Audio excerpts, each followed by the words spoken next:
We are into the money. They played to 7 last night. That's when the bubble burst. And as you would expect, with a $25,000 buy-in, it is a rogues gallery, or rather a heroes gallery. Some of the biggest names in poker, names that will be familiar to you from both the online world and the live circuit. Players like Thomas Mulaka, Linus Lerliger, Mikici Bodziakowski, Laszlo Bushtas, David Peters, Pascal Lefrancois, and Alexis Ponakovs. And we do see Mulaka in action here against Pascal. Every single name known here.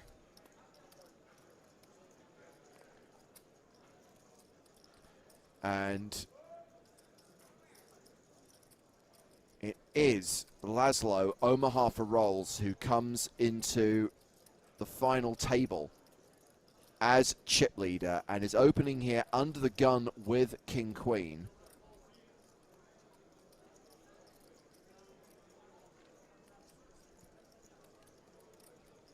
King of Spades for Omaha, 4 rolls. Total whiff for Makita. And a 143,000 c-bet. And Laszlo Bushtas is going to win that pot. So blinds currently 20,000, 40,000. They are playing with 30-minute blind levels, relatively deep right now. And David Peters, playing from Mexico, opens to 88K. David Peters, a player with $41.5 million in live earnings. A player, Joe, who won a platinum pass at the first PSPC because you drew his name out of a tombola. David Peters es mi jugador favorito de Mexico. And David Peters, huge favorite here with queens against Thomas Mulaka, who has got 9s. Wushu TM, playing from Austria, a player who won a Wcoop earlier this series, took down a 5K turbo PKO for nearly 120 grand, going for Wcoop number 2. That is a set on the river for D. Peters. D. Peters with another D. Peter. You know, David Peters famous for wearing tracksuits no matter what stakes he's playing when he's playing live. When he's playing online at home, shirt and tie.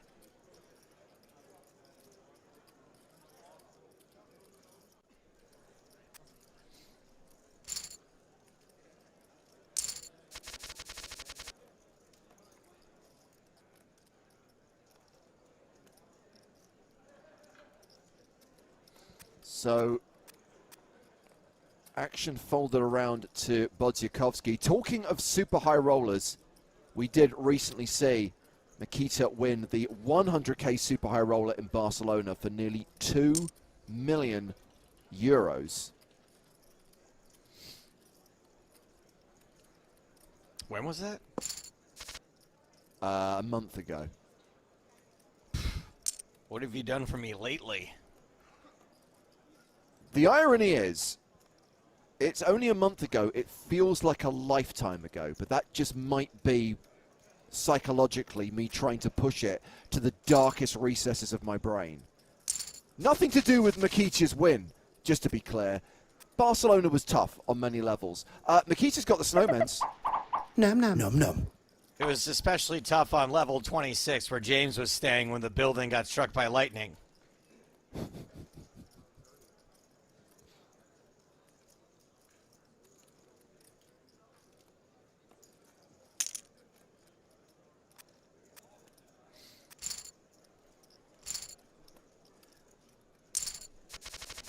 Interesting suggestion, and yes, I'm using interesting as a euphemism, from Frosty Yeah, Upscope watching on YouTube. Question for the programmers, would it be possible to have the table chip leader always placed at the bottom of the screen? Can the table be rotated when the chip leader changes to make that happen? I'm sure it could be programmed like that, but that sounds like a terrible idea. I firmly believe that if you've got your final table lineup, you should just keep the players in those seats. If the table was constantly moving around and the seat assignments were changing effectively based on who was the chip leader, that would drive me crazy. And I actually think it would be tougher to follow for most people. So apparently I got to rein in the banning a little bit, but I just got I'm sorry. This is my one for the day. Sorry, Frosty. We've got Thank you for your comment. top pair jack kicker for Omaha for rolls, top pair 10 kicker for David Peters, and bottom pair and a wheel draw and a backdoor flush draw for Pascal Lefrancois. Can we highlight, by the way, that Pascal was the runner-up in last year's Wcoop main event, came second to Crazy Lissy, and bagged himself a 7-figure score, more than a milli for his second place finish in the 5K main event last year.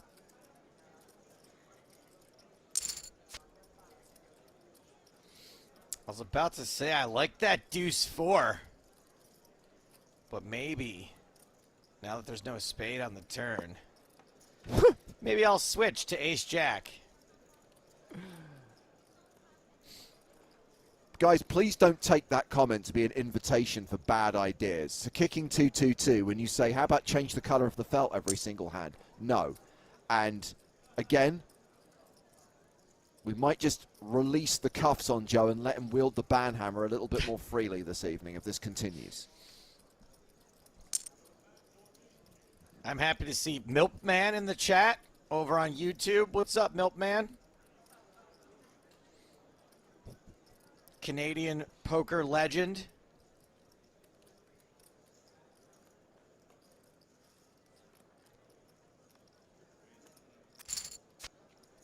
Okay. Oh, and no. Had Pascal made it to the river, he would have had 2 pair, but shoulda, woulda, coulda. 2 pair on a straighty board, not ideal. As things stand, it's a battle of the aces.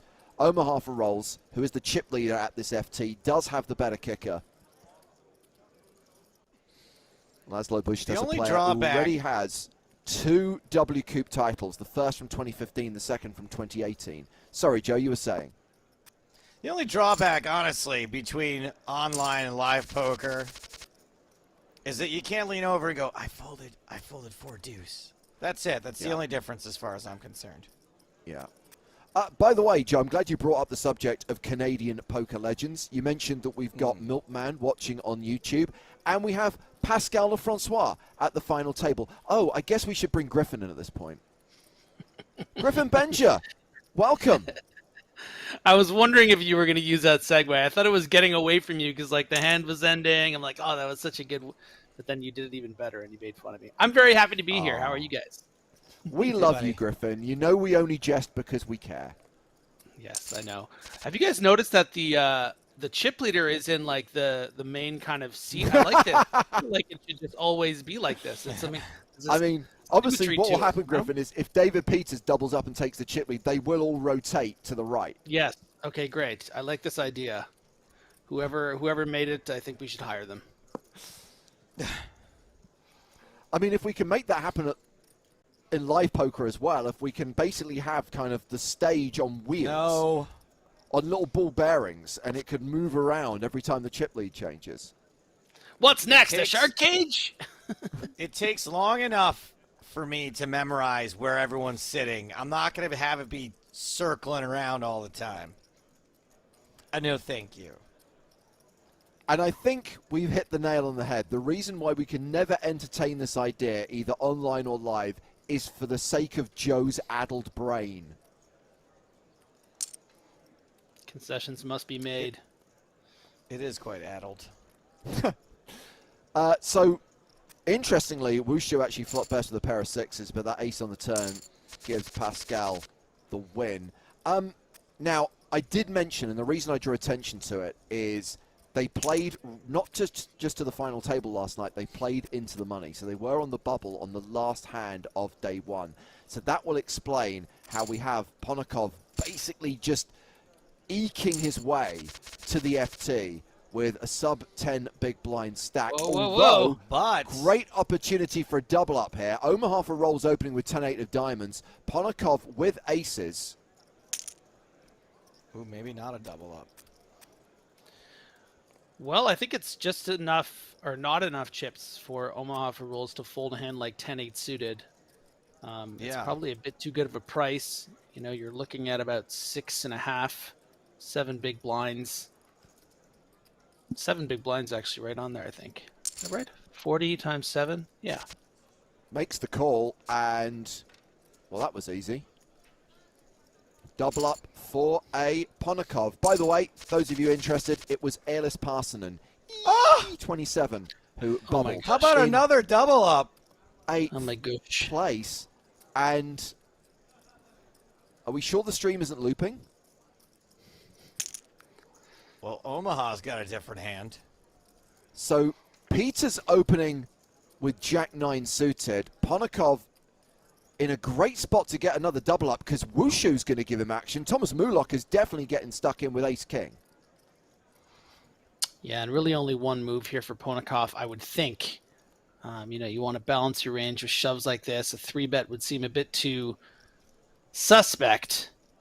But using that time bank, making it look like I think it's too suspect. Short. Yeah, it just doesn't really have a lot of other hands that he should be flatting with here. It's one of those things you want to be imbalanced in a spot like this. It's better to do it at a smaller buy-in level where people can make mistakes. But at the biggest buy-in of the Wcoop, I don't think anyone is gonna. So yeah, effectively goes all in here by putting in about 60-70% of the stack. A committing re-raise. Pascal Lefrancois with the Spraggy, Ace-7 off. He folds. Mulok with Ace-King of strawberries. You must really want to fold this, right? Even though you can't. I don't think so. I think it's just a matter of maybe considering whether to just flat or shove. We see a click back, and all the chips are in the middle. A lot of hearts out there. Boy. We got a sweat, but the king on the river is not enough for Wushu. Ponakov doubles up again and now has 1.5 million. Not that far off average. The average stack being 2 million. And Mikita Bodziakovsky now becomes the shortest stack at the 7-handed final table with 972k. All these players guaranteed the better part of 60 grand. Do we have anyone who is in for more than 25k? Of course we do. Bodziakovsky's on his second bullet. Ponakov's in for 50k. And David Peters also has bought in twice. I will say at the, these super high roller kind of buy-ins that we've seen Bodziakovsky play, oftentimes has come in sort of like middling low stack and is really impressed in being able to stay alive and make his way up. So definitely don't count out Fish 2013 here with that sub 1 million stack. I mean, that just changed everything. We play now. Well, the ace is playing here with the jacks and nines on board, but it is Omaha for rolls. Playing from Hungary, who bets, gets the call. Peters is good here. Wow, straighty, flushy, double paired board. Don't see this very often.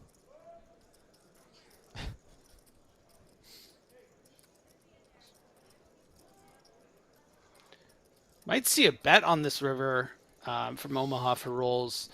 If you expect your opponent to have sort of the king high, queen high type hands, that might get a fold on this river, but does decide to let it go because there'll be some 10 highs that Peters calls with as well on the turn with that action. Joe, Greg, who's watching on YouTube, wants to know if you are any relation to Chris Stapleton. I have no idea who Chris Stapleton is. Maybe it's one of Greg's mates, and he wants to know if you happen to know if he's part of your family. Chris Stapleton, excuse me. Chris Stapleton is my cousin, actually. I'm talking, of course, of Chris Stapleton from Schenectady, New York, and not Chris Stapleton, the famous country music star. Which one are you talking about? That's why I haven't heard of this Chris Stapleton. I know little to nothing about country music, and I'm very happy to be in that position of ignorance. He's actually really good. Your cousin or the country music star? Both in this case.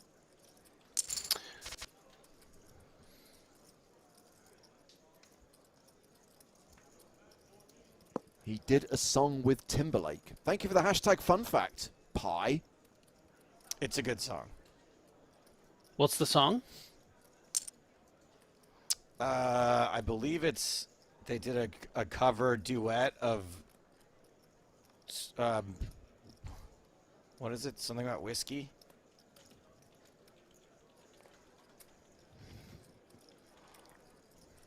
Drink You Away.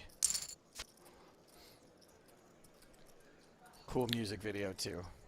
Juicy turn card here for Ponikov. I think this float on the flop is completely fine with the pair of fives against the small bet, especially because you can turn a card like this and give yourself some more equity. You know, sometimes you're going to see some checkbacks here. But in the case of King Jack off, I would imagine that Makita is going to come out firing here. The question is, you know, how much? Is it going to be in that half pot range? Is it going to be closer to pot? That may also determine whether Ponikov is interested in continuing. And a cheeky check back from Makita.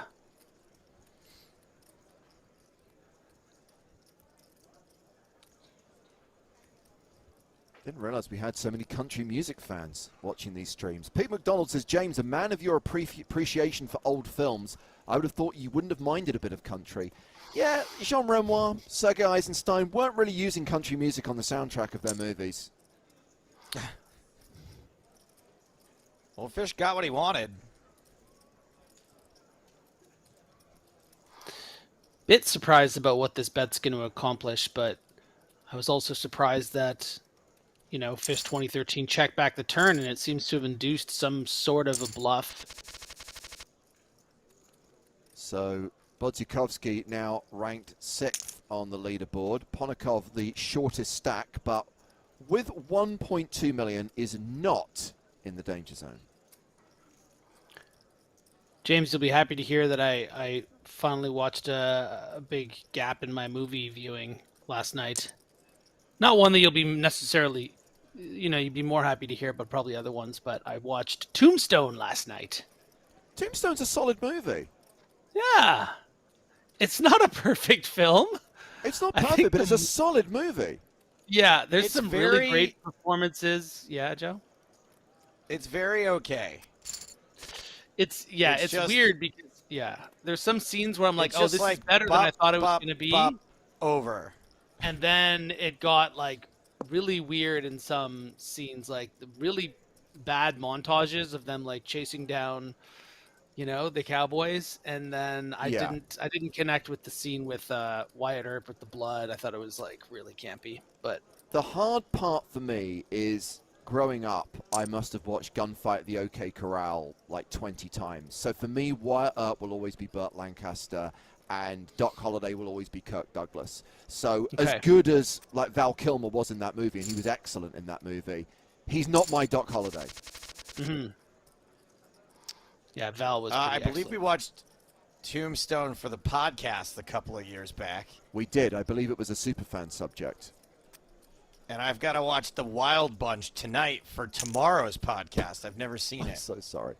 I'm so sorry. It's It's a good not movie. good? It's just it's a good movie. It's just not an easy watch. It's, you know, I think I may have told you the Like story. all good movies Do you know are. what? I will save my Wild Bunch story for the podcast, which we are recording tomorrow and releasing on Friday. Whoa! Oh, Someone Just get Kiki. the nuts. Just the nuts. these diamonds always made me want a blue raspberry slush puppy. I hate to break it to you, Joe. I'm pretty sure that there are unnatural colorings and flavors in that drink. No doubt. There's no natural blue food other than blueberries, right? I believe you are correct.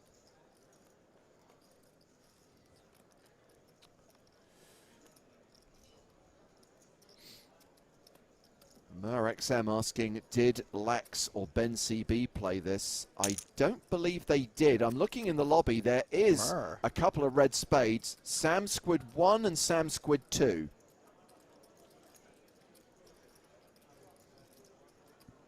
Myrrh? Is that Myrrh from yesterday? I don't know. Run Myrrh up in the Women's World Championship? Well, Ponikov, huge advantage here.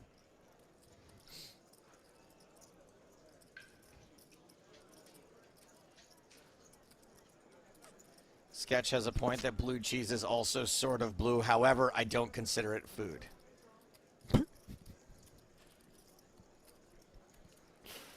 Someone was like, this cheese has gone bad. And then someone else was like, nah, we can work with this.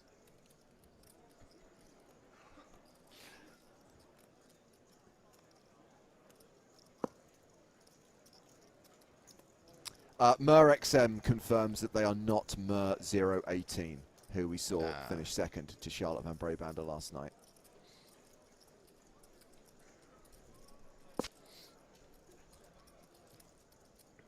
Big time pot control here from Ponikov.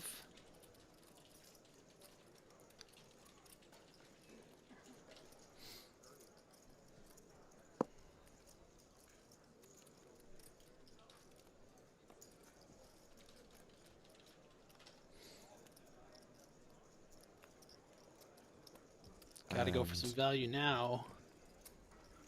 231 in the middle.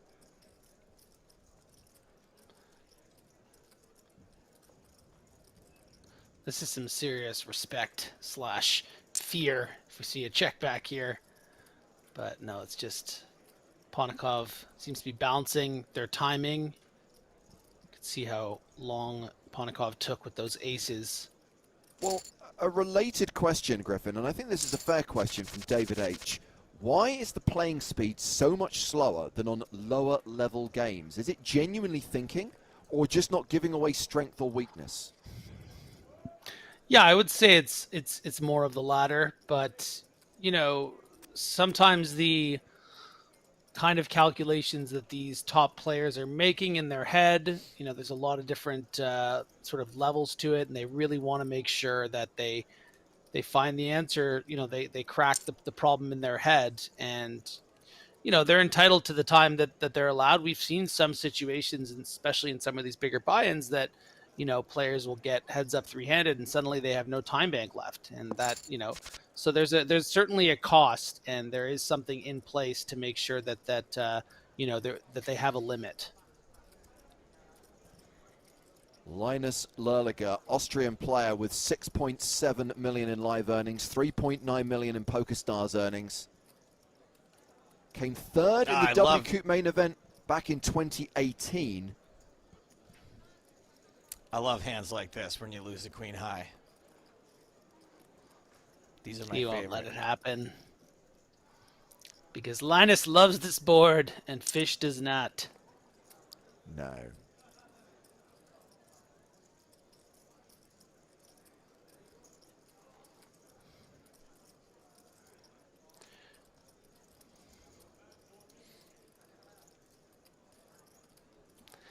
Let it go, Fish.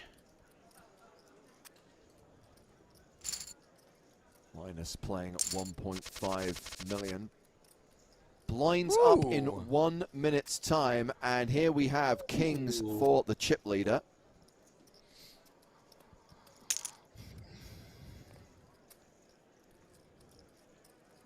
Thomas Mulocker opening with queen 8 of diamonds. Bodziakowski ace 9 in the small folds. Laszlo Bushtas, what's it going to be?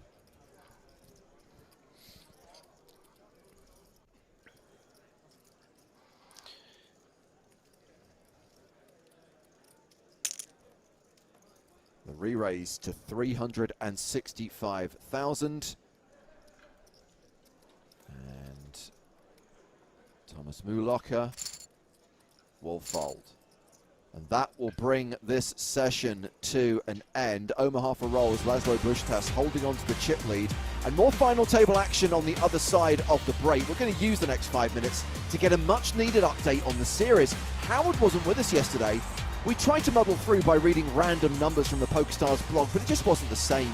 And I get the impression there's a lot to talk about today, with just 1 week left to run on the 2022 World Championship of Online Poker. So please welcome our Wcoop correspondent. He's got the looks, he's got the brains, he's Howard Swains. And Howard, the headline on the blog describes last night's action as a day of multiples. Tell us more. Yeah, well, I know I say this a lot, but last night really was a ridiculous night in Wcoop. The short version is that we've reached that stage in the series where double and even triple champions start coming around thick and fast. And top of the list, João Vieira, Old Naza, I think you guys call him. He Yes. won the third of this year for him. It was in a 2K deuce to 7 triple draw event. He got 32K. But most significantly, that is his 9th career Wcoop title, which ties him with Denis Strebkov for the most ever. So he also won the 2K Deep Stack this year and the World Championship of Heads Up, and he is having a really tremendous series. But did you just say there was another triple champion last night?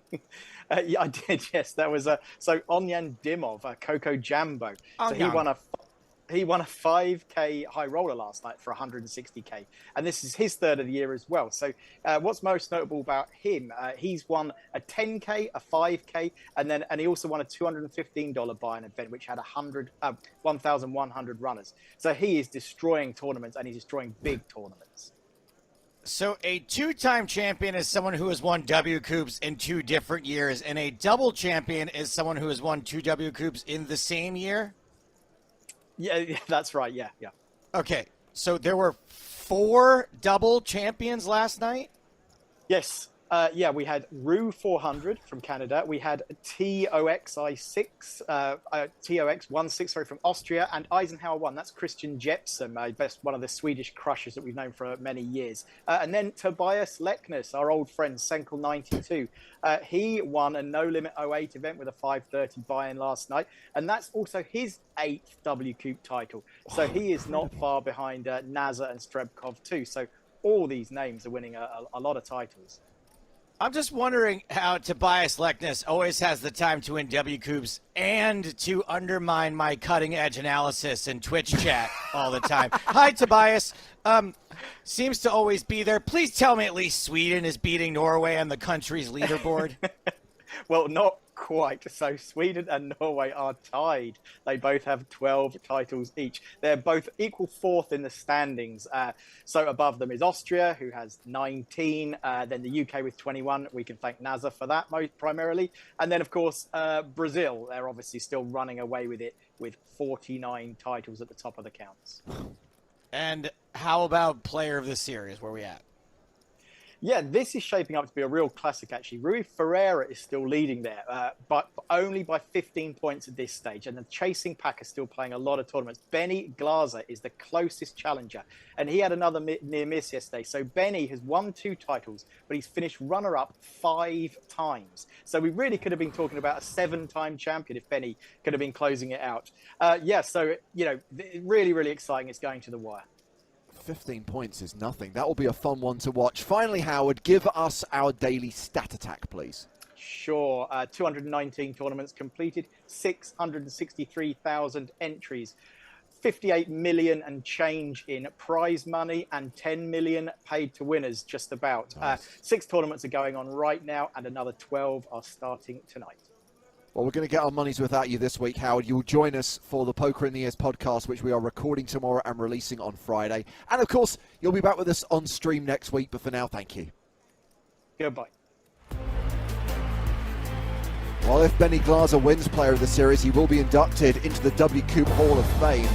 Before that, it is guaranteed that Benny will be joining us on the stream in an hour's time. We'll be speaking to Run Godlike at the next break. We're heading back to the final table of the 25K Super High Roller. Talking of breaks, see you, Joey.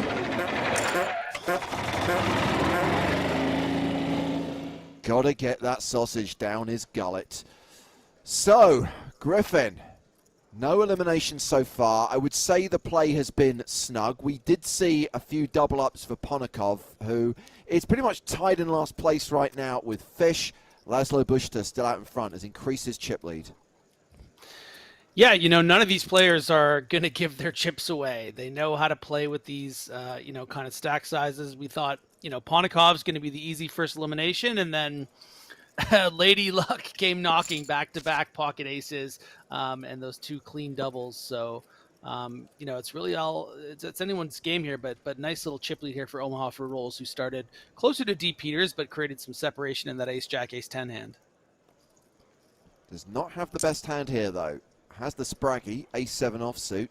David Peters with top pair, very good kicker. Wheel draw now for Laszlo. Yeah, double gutter for Laszlo. That ace is still live.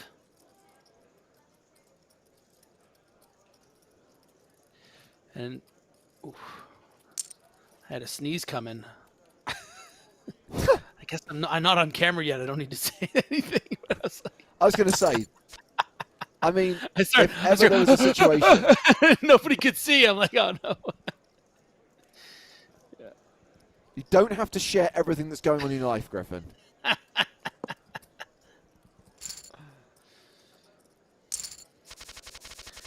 And Okay, that was now's actually the quite a point where you significant pot. sneeze. Yeah.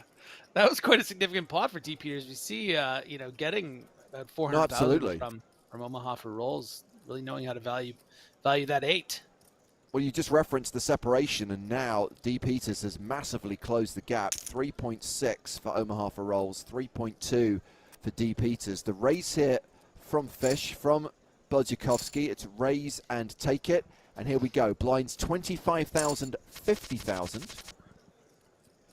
So still playing a 40 big blind average. This is a reasonably deep stacked final table. Yeah, but we really needed these blinds to go up to start putting a little pressure on these stacks and making them in that sort of 25 big blind range, closer to the danger zone. Otherwise, we're going to be here all day. We want to turn the screw. We want these guys to feel the pressure. Well, the blinds will go up again in 30 minutes. They do increase every half hour. As we see Omaha for rolls with ace-7 again, opening to 100k. Pascal Lefrancois has ace-jack. Yeah, going to be weighing between shoving for these 27 big blinds or just calling, I think. With the ICM, you don't want to be inducing with ace-jack. And likes to just flat. And I also like that because, you're going to be getting a lot of folds when you shove, and you're going to fold out a lot of hands that you dominate. And ace-7 is exactly the kind of hand that Laszlo will be opening up from the cutoff and then folding to a shove. So, maybe if Pass just had 20 big blinds, may have been more inclined to shove, but instead keeps that worse hand in there and is going to get some value on the flop. 80k is the C-bet. Pascal with more than 86% equity. Make that 93% on the turn.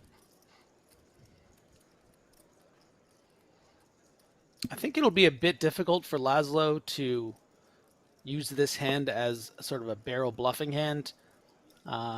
Your opponent's almost certainly not going to fold an 8 on the turn.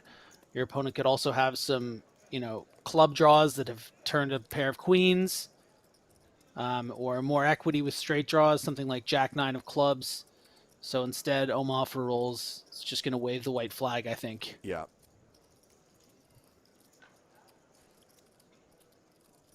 Yeah, comment here from Jay Gandhi on Twitch about the King Jack fold from the small blind. Yeah, that's a spot that you can elect to take the blockers and try to get a 3-bet through. Whether it would have worked with passes Ace Jack in the big blind remains to have. Will have to forever be a mystery. It might have gone through at this stage, but not necessarily a spot you want to be flatting, but you could take that hand and sort of 3-bet fold. Well, we've got King-Queen suited opening here. The sailboat's folded by the chip leader. David Peters also has King-Queen suited. Yeah, not hugely incentivized to be set mining with 4 very capable players behind that could be squeezing. You're not getting great sort of set mining equity there with just 25 big blinds. And also, you're going to be trying to set mine against one of the best players in the world in Makita. So, well, not a board that either player will be excited about. 8 tray deuce with 2 hearts. Fish with the pre-flop betting lead elects to check.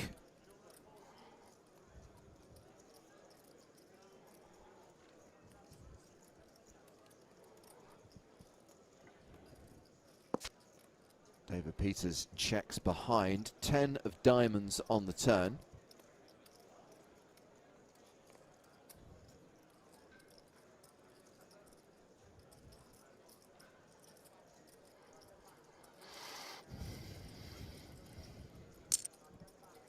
Delayed c-bet of 175k.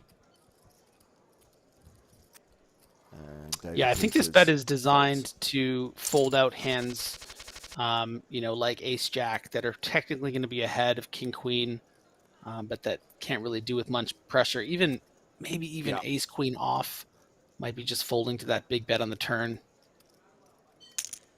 Philip, the Razor is with us again.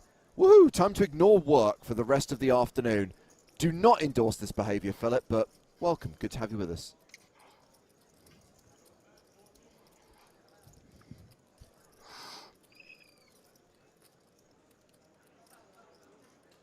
Bit of an awkward spot here with 24 big blinds and D. Peters opening here. And we can see how running into a little time bank trouble, wanted to stay balanced with that, shove earlier with the aces, burning about 20, 25 seconds of your time bank. Now you're looking at just 40 seconds left to try to keep that balance up. And pretty much an effective shove there, putting in almost half the stack.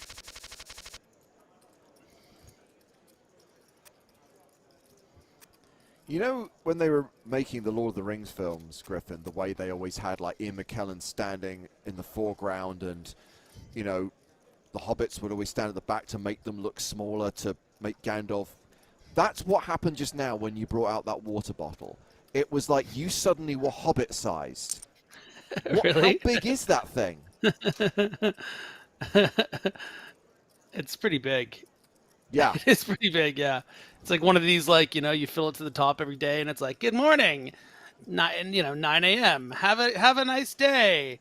Remember your goal. Come on, drink more. Never say never. Almost there. You made it. Make sure I drink my gallons of water every day. I like the idea. Honest. I would hate the sentiment. The motivational messages would make me pour it down the sink. I never look at I don't actually follow it as a guide. I just fill it about 2/3 of the way when I want water, and then I it's always around and I just drink it. It's got a good suction, like the actual thing to drink it out of. It's nice. So I highly recommend it. You can get it on Amazon. I don't work for the company anymore. Affiliate link in the description below. Yeah, affiliate link in the description. Oh, Linus gets shoved on. King 10 opens, and Laszlo makes it all you can eat with King Queen. Now has Ace 10 in the small blind. Let's see if anyone raises. I dare ya. A double dog dare ya.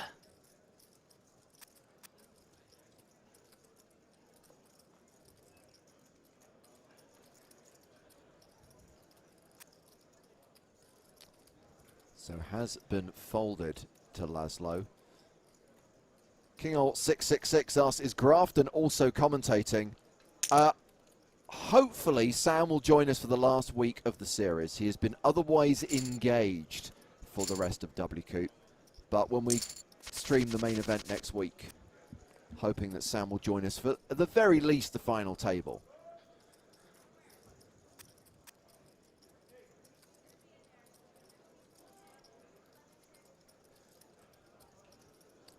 Yeah, Rastlin says, let the band come together. Did someone say band?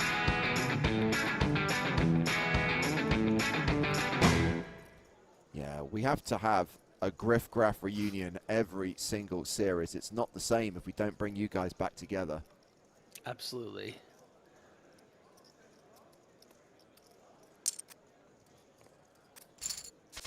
Ace 8 opens. Queen 10 of diamonds calls on the button. Ace high still good on this flop.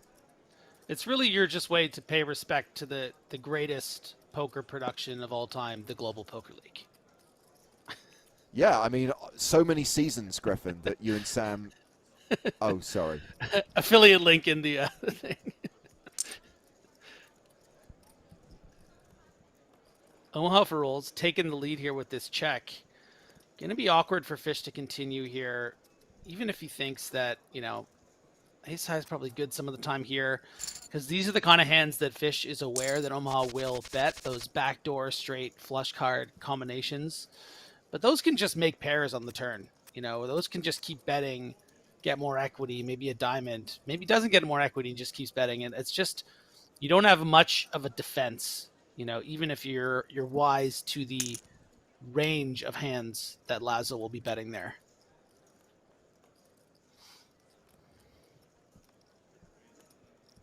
Ace 4 button open. 10-3 offsuit for Pascal Lefrancois. The kitchens.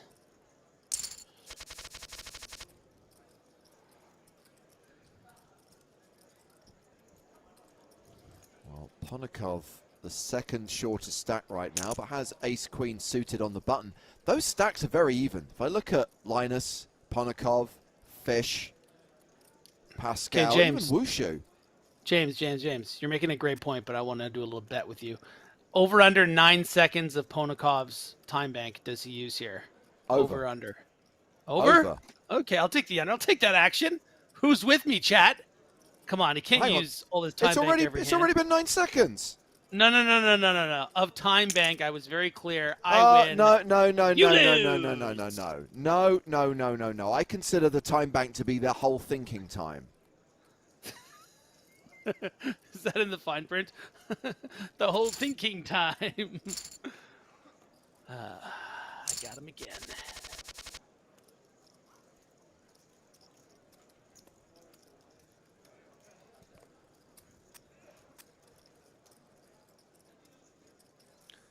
Pass 72, also known as Pascal Lafrancois from Quebec, quite famously doesn't wear a shirt when he wins live events. He takes that winner's photo without a shirt, so we can all imagine that he's probably not wearing a shirt right now.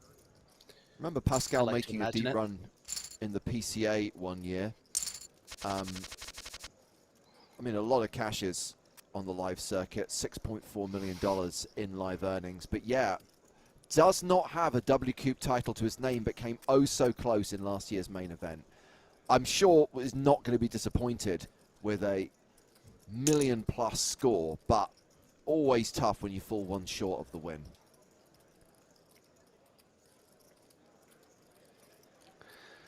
Nothing like a good old money bath after a second place finish to make yourself feel better.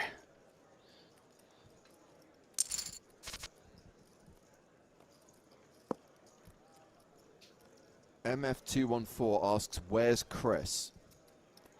You're going to have to be more specific. Chris Stapleton. Oh, yes. Is that who it is? Did I get it? Maybe that was the joke. Sid Hoffman posits the theory that it's Chris Jesus Ferguson. I'm not sure he played this event. He certainly did not make the final table. Jack on the turn. Chris Jesus Ferguson died for our poker sins. Jack on the turn. I think if there were any sins, they were probably on his part.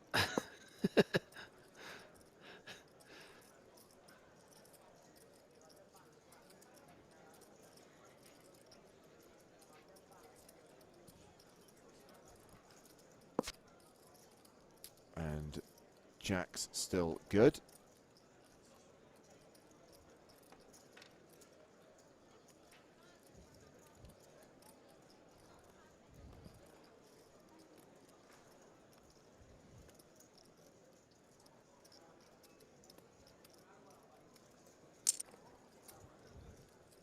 $75,000 value bet on the river. Thomas Mulocker deciding whether to call with sixes.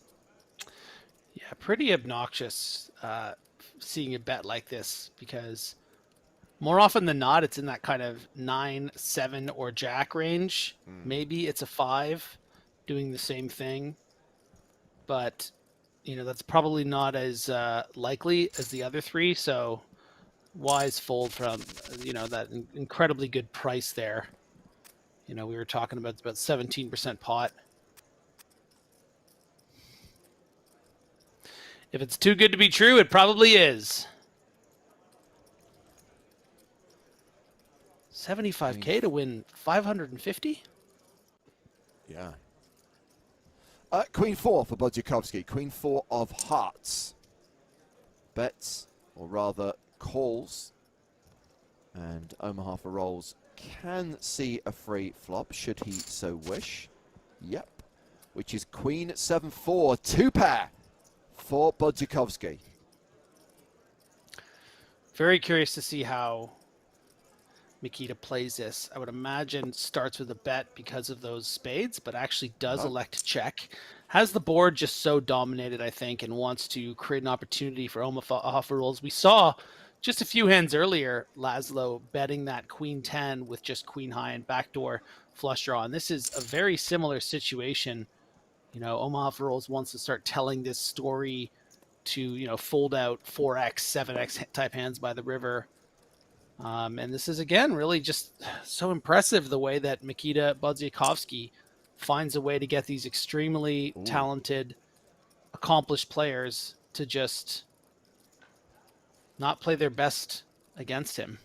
Yeah, Laszlo betting Maybe bigger not the now, best phrasing, but 200k.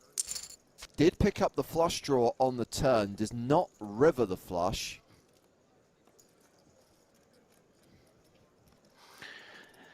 And I think this King of Spades blocker is real big trouble for Omaha for rolls. You know, with this stiff betting, I don't think this is a spot that this particular player is going to find give ups in a lot. You know, Fish could be calling the turn again with something like, you know, ace 7, and there is a 1.5x, you know, pot bet. Yeah.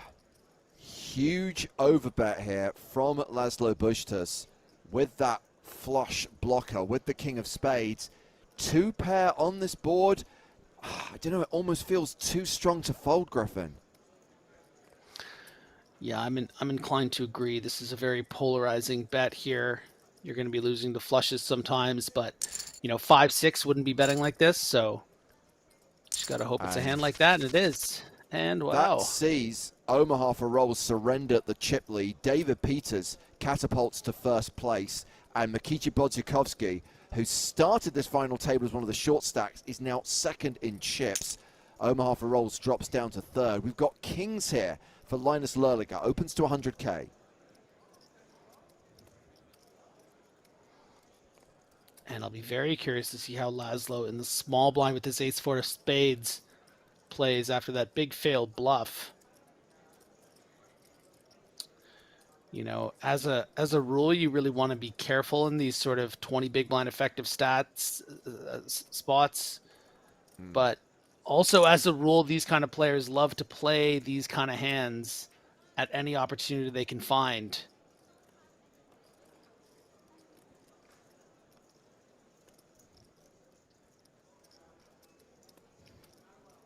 Re-raises to 335,000. Linus is the shortest stack at the final table. Has just over $1 million behind. And moves all in, gets the fold. Omaha for rolls, still sitting in third place, but is hovering around the 2 million mark right now. Blinds going up inside of 15 minutes.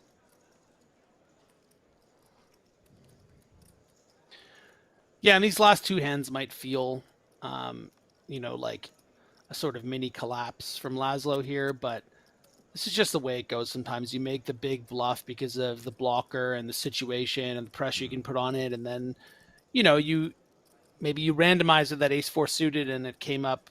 I mean, maybe you're only 3-betting there like 30% of the time, and, you know, just decided what's going to do it. Might also appear stronger because you just lost that big pot. Like, you wouldn't really get out of line the next hand after making such a big bluff. So I think we've seen, you know, a lot of Omaha for rolls on these sort of high roller tables, and always has a pretty aggressive style, and most of the time it's gonna really work out for him. Well, this is a blind v blind battle. David Peters, Alexis Ponakovs. Peters completes, and Ponakovs will raise to 185k.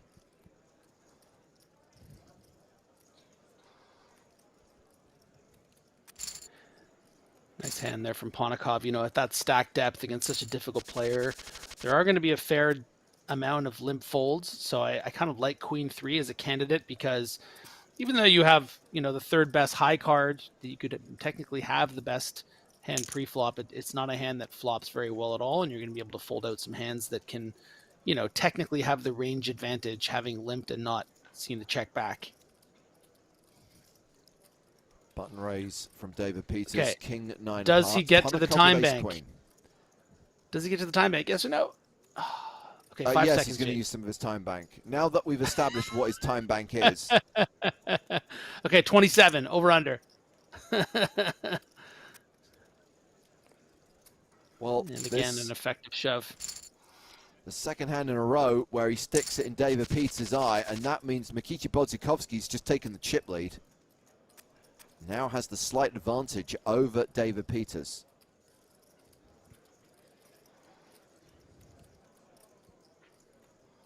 T. Berg asks, where is Ola? Now, this is Olashemian, I'm guessing. It's a much less common first name than Chris. So I'm assuming that T. Berg is talking about Olashemian. Olashemian is not at this final table. In fact, I don't think Olashemian actually played this event. If I look in the lobby, I do not see Wizzo. There's no guarantee that everyone's going to play this 25k.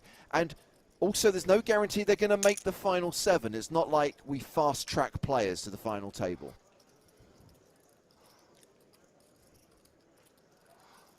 I just assumed it was like a selection process. Like, oh, we haven't seen that guy in a while. Let's just, you know. But apparently they have to play like a full day of poker. A bit like the first ever World Series of Poker, where all the players just voted on who should win. That's not true. I've heard that that is 100% before, true. Oh It's my God, 100% true. Did they get And- money? No. Yeah, there was a prize for the winner, and they all voted for themselves. So they had to have a second ballot where they were all instructed, you're not allowed to vote for yourself. They all? How many were there? Like, I mean, surely I think it someone. was a single table. It's probably like 8 or 9 people.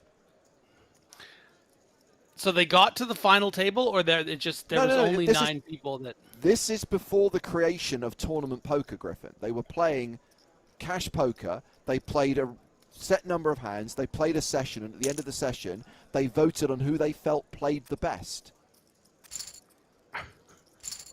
And they got a world. That's a banner that's in the Rio or wherever they're doing that now. Johnny Bailey's. Moss was voted the winner of the first ever World Series of Poker. How many times has he won the main event? I mean, I think he won it legitimately when it became a tournament. But does that first one count? Technically. I believe so. So he's won it more than once. Yes. Dead Royals. Rio? Don't you know anything? It's in Bailey's now, man. You're so cool, dude. Ace deuce suited. Omaha for rolls all the way down to 1.7 million in the big. Thank you, Syncmaster, for confirming Moss won it twice when it was a tournament, in addition to that vote.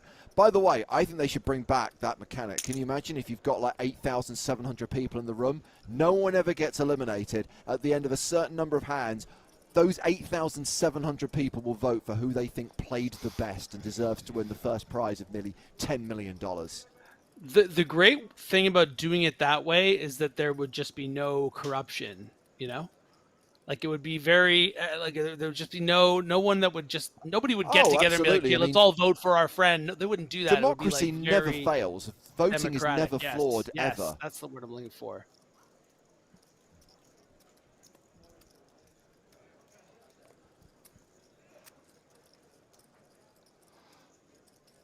Ooh. Tricky fishy here. Taking that suited king blocker hand, just praying that Wushu has a hand just like that he's prepared to fold. Found it.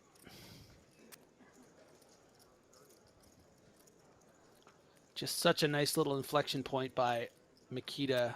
Just think about that spot there, you know? It's like, if you can fold out these suited ace wheel hands, you can fold out a lot of other better hands as well. It's just a nice little spot. I just had visions, Griffin, of like the 12 months leading up to the World Series, where you're on the campaign trail, where you're canvassing support, where you're hoping to have people's votes when you go to Vegas to play this 10K game. Or all the people that would like buy in their family members, you know? to get their votes.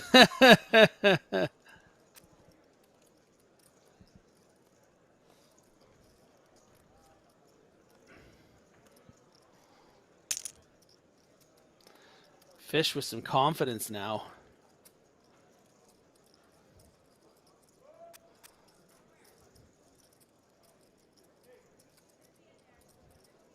Oh, there's always someone who takes it too far. Goodbye, game time. As Ponikov has sourdough suited. Ooh, sourdough suited. Which nice. is artisanal. Badass shove. It's one of those things that's like, oh, well, you know, Pio says you can just shove this hand. Got to be willing to do it. And Pionikov plowed it in there. Oh, I've just realized Joseph. That I made a sick so pun can't do about it. Pio. Edward, gonna need you to use the hammer. Game time. Time out.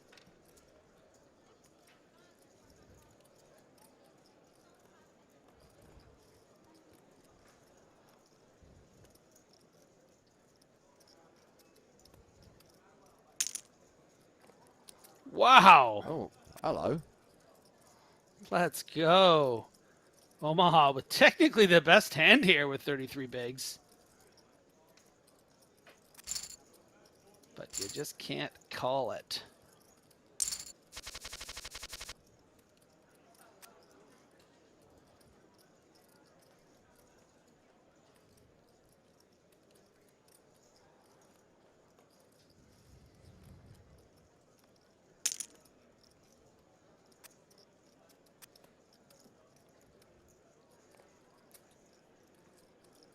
Omaha for rolls has dropped down to 5th place. Opening here with Queen Jack. Omaha for rolls. I'm more of an Omaha for lols kind of guy. Just for a laugh.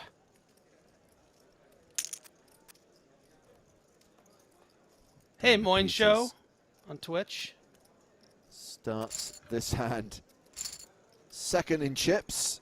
Still sits in second place behind Mikita Bodyakovsky. We are an hour into play. No eliminations, but there has been significant chip movement. Ponikov started this final table as a super short stack, fewer than 10 big blinds, now has an average stack. Omaha for rolls was not insignificant chip leader, has dropped down to 5th.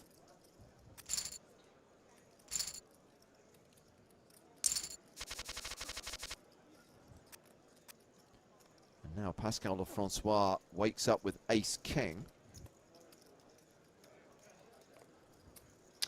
Yeah, you know, I think a lot of the slow play that we're seeing, or not a lot of, you know, eliminations or clashes, has really just been a result of some card distribution. A lot of the times we're seeing, you know, big hands, but only one hand being dealt at once, or the short stack has been getting it.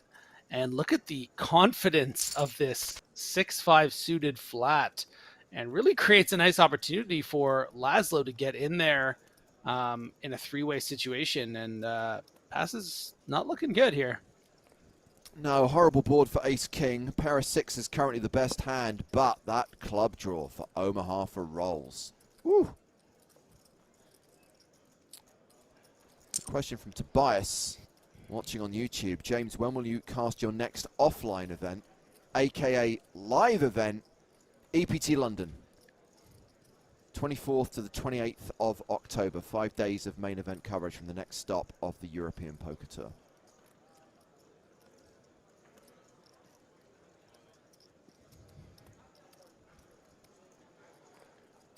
You're coming over for that one, right, Griffin? London. Yes, sir.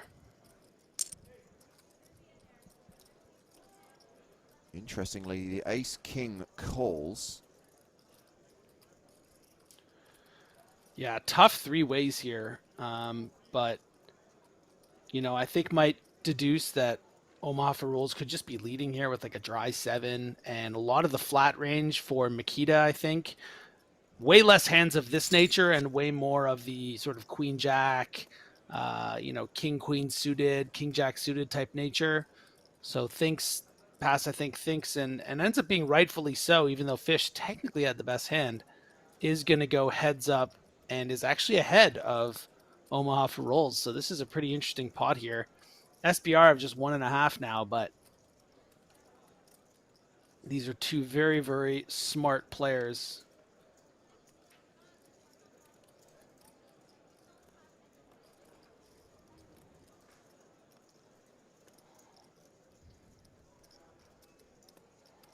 And it's got to be a little tough for Laszlo to kind of figure out exactly where in Pass's range he is. Yeah. If I think my opponent does just have ace king eye here, I could probably bet big and maybe get a fold. But, if he's just flatting this flop with 2 10s or any of the other bigger pairs, ace 9 suited opening pre-flop, I'm not going to get any folds. So what do I want to do here? Do I want to bet? Do I want to just shove? And the bet comes in the amount of just over 200,000. It does indeed. And Pascal does not know that he has the best hand with ace king high. Does not know he has 68% equity here. It's tough too because Laszlo is going to have some 8x hands leading this flop. You think about like the 8-7 that might have bet, the 10-8, 8-5 even, and you could potentially be drawing dead. And you still have almost 20 big blinds to work with if you just let it go. Even if you're right and you call here, your opponent can just get there, and that's really the problem. And the I think wisely blinds folds the best hand. Up 30,000, 60,000 now, putting the pressure on the shorter stacks. Jangis says, hard to top the final table from Barcelona, but I keep my hopes up. London is at least half as fun, and it will be a blast. I think the key thing is the novelty will be interesting. They're not having been in EPT London since 2014. This is the first one in 8 years, and it's at a brand new venue. So those two things combined, I think, will give it its own special atmosphere.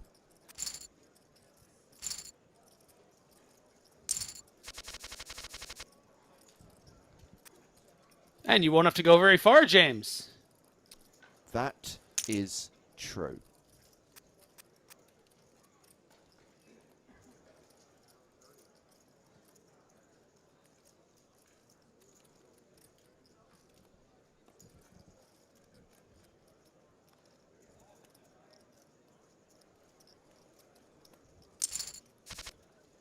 Ace 10 versus Queen 8. Ace high at the best hand. Also has a wheel draw. Have there been PokerStars events in Canada before? Maybe some smaller sort of stuff? Yes. Yes, there has. There was an event that, yeah, Joe and I did an event there in 2014, the Canada Cup, where there was that ridiculous 4-way all-in. Oh my gosh. That was incredible. One of the greatest finishes to any poker tournament ever. Yeah.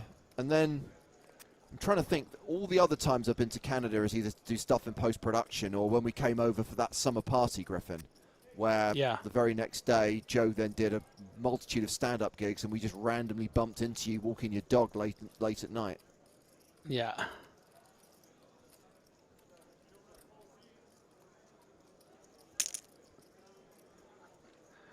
Laszlo, Omaha for rolls, been the most eventful of players on this table, constantly getting involved. Big bluffs gone wrong. Started the table with about 50% more chips than he has now, but has gained some back here after that very interesting pot against Pass 72. Zeddy says, was that aces, kings, queens, jacks? No. The best hand was kings. The other three hands, not as good. There was at least one hand, probably two, which should not have been in that pot. Yeah, if my memory serves, it was something like there was a shove and then like a shove really short and then a reshove by like king queen, and then it came to the small blind who had ace 10, I think, or something like that, and really Yeah, thought about I it and think wanted ace to be 10 the is one of third the guy hands. in because he covered both and like thought, and so he shoved, and then the chip leader was in the big blind with kings, and the chip leader won and knocked all three out. It's awesome. You can find it on YouTube, I'm sure.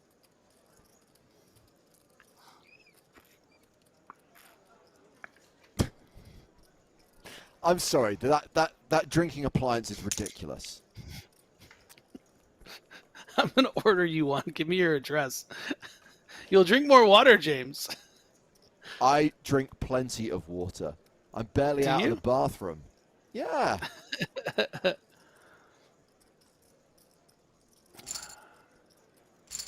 I will say it's kind of hideous. I like that I can only have it at home. That was kind of the deal when I got it with my lovely girlfriend. She's like, "This is your dirty little secret. You can drink all your water out of this tub. just don't let anyone see it." And then I bring it to the stream with 1,700 people. Oh my god, that's funny. Linus Love, fresh off a $3.9 million score. Show off. Let's it go. Jiggly Puff Avatar. Child. It's kind of charming. I like it, but you do come off childish for it. I was going to say, I would have thought that kind of nonsense was in your wheelhouse. No, it is. It's cute. I am childish. T. Peters, just sticking strong with that pointing monkey from Family Guy. I love a guy that will stick with an avatar even if the show has gone out of style, I feel like Family Guy is not that cool anymore. But it was a great bit. You watch any of Family Guy? You watch the pointing monkey, James? Oh, back in the day, I thought it was a really good show, but it's always been inconsistent. It's never been like, every episode's amazing. Great highs. Great highs, but when it's bad, it's really bad. And I've not watched it for several years, but so many comedies, just once they get beyond like season 6, season 7, it's just like, stop. I get why they don't, but seriously, please stop. Yeah.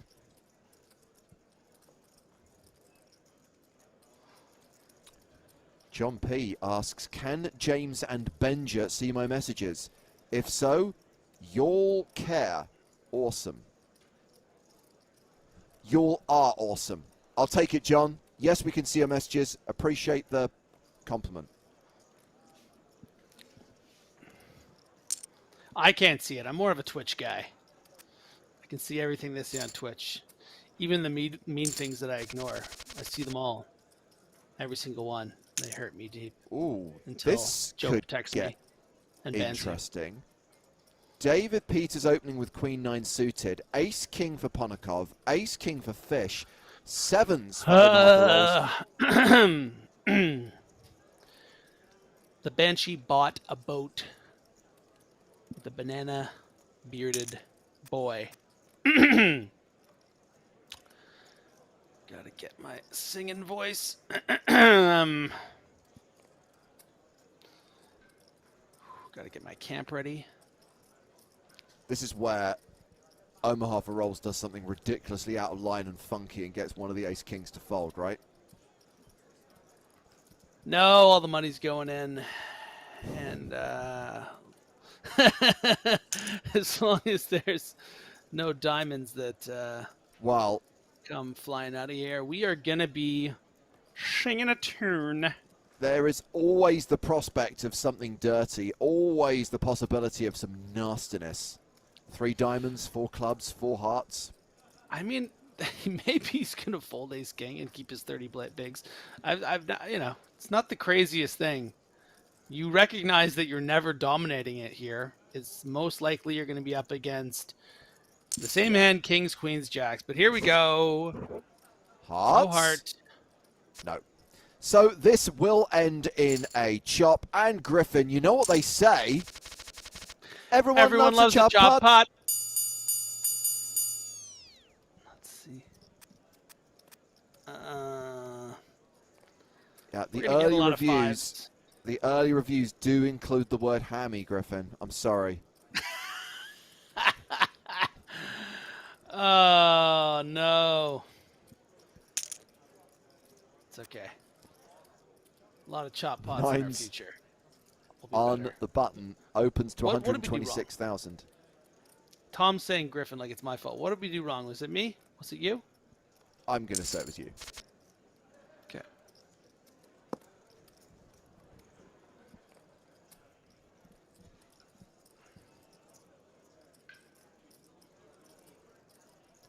Mark Zuckov Salt says once more with Paslin. filling. Once more with I filling. will give it love an 8. I will give it an 8. It had heart. No, Aww. no, no. It needs more filling. Salt, that's so sweet. Do you want a platinum pass? No, I can't do that. I'm sorry. I've given away too many. They told me to When stop our main doing event that. coverage does Makes not it go funnier. ahead because of this hilarious bit that you keep doing.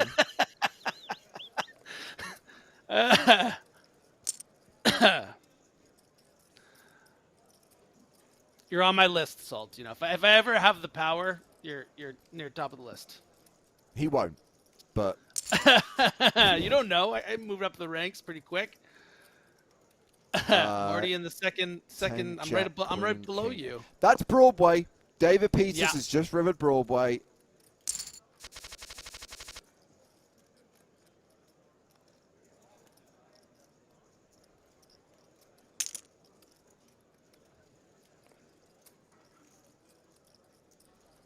Wushu with an awkward spot with Ace Jack, and that's why we see a fold of the best hand.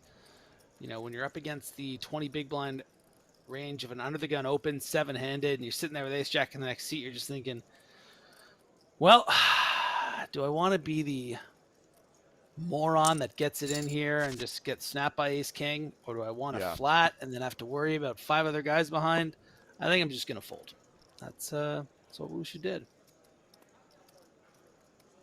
It's weird because you think you're never folding Ace Queen there, but you're folding Ace Jack almost always. It's just a weird range split right there where things just go in 2 different directions.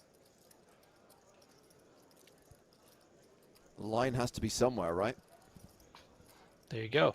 And you can see with the significantly worse hand how D. Peters is prepared to call in the small. I think mostly because there's only one other player behind him. Not a lot to worry about. You already have a bit of money invested. You have a lot of chips to work with. Got that, you know, sour-ish kind of suited ace.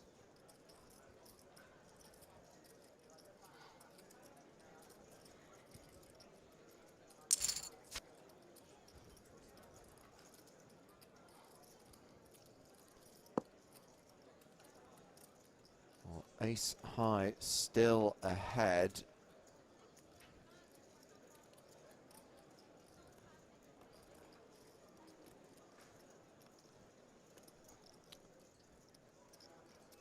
Could you do a country review of the table? I assume you want an international tour of the table with the nations of the 7 finalists revealed. Let's just see how this hand plays out. Action has been checked to Pascal Lefrancois. Nice. This is going to work. Good job. Pass.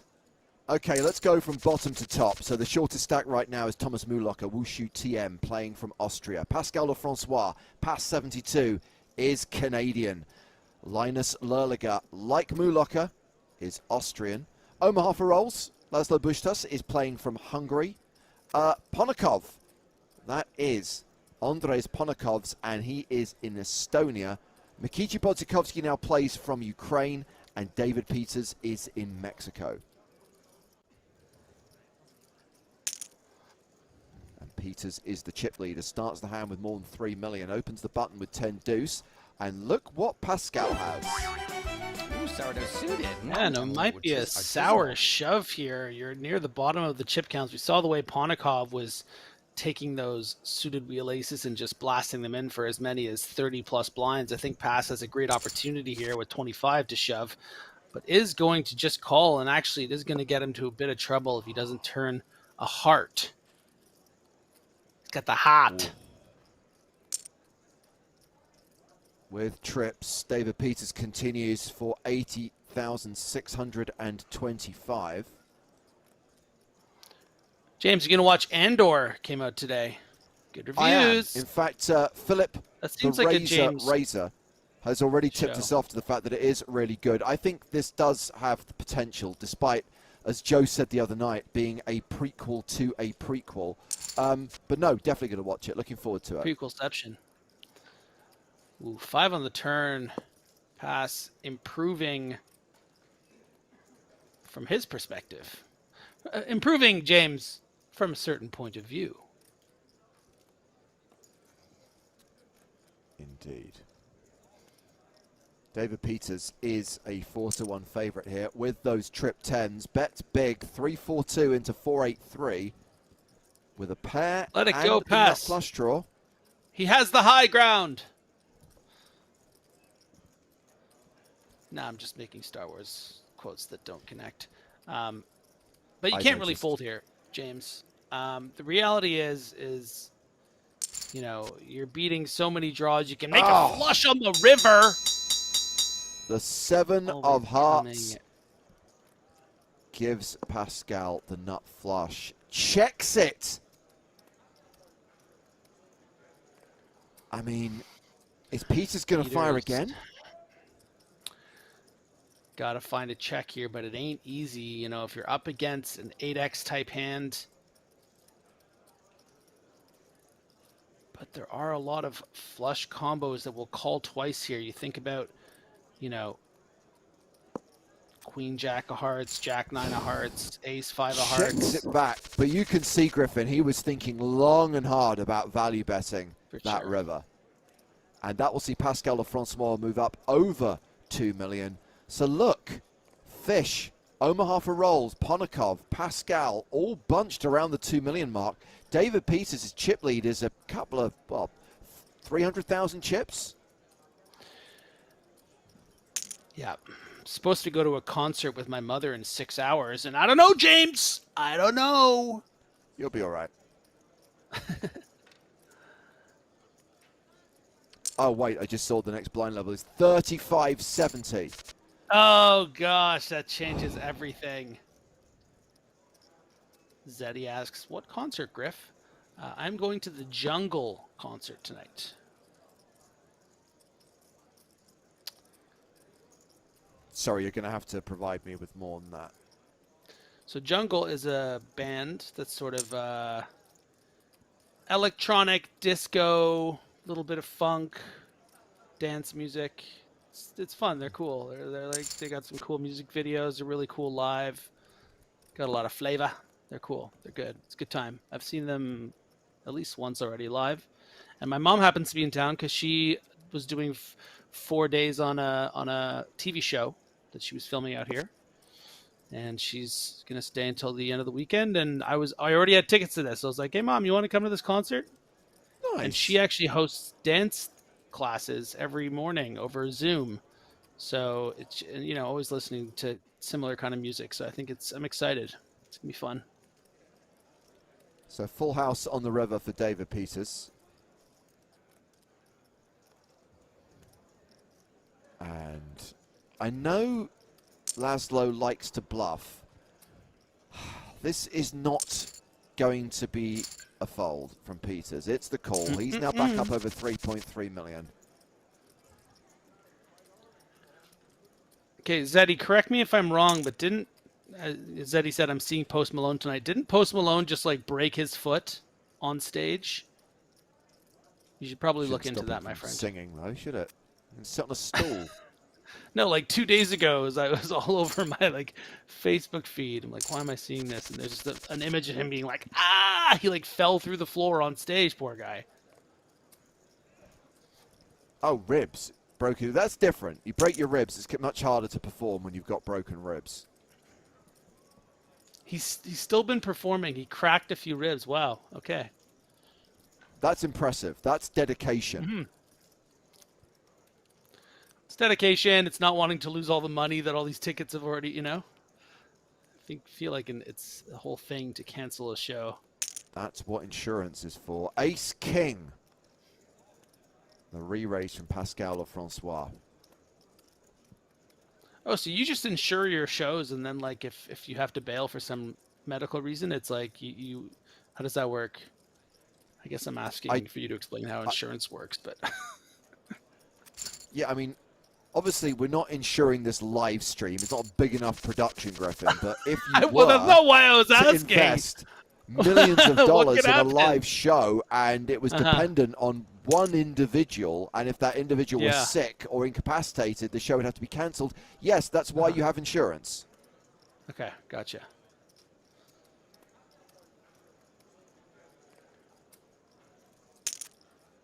So I'm not insured, is what you're saying for this stream.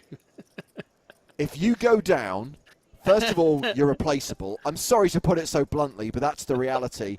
Secondly, if all of us went down and the stream didn't go ahead, I think PokerStars is going to be all right. Oh.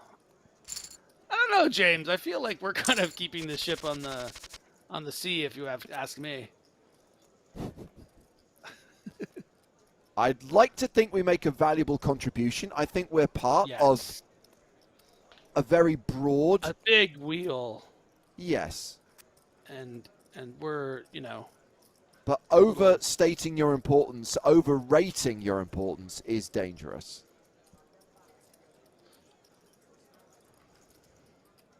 I am PokerStars. Omaha for rolls, 6-5 suited. D. Peters... See, this is what's interesting. We saw the Queen 3 that Ponikov sort of turned that blocker into a bluff. But Queen Deuce suited, I think, flops a bit too well. And is going to check back and let Laszlo get there.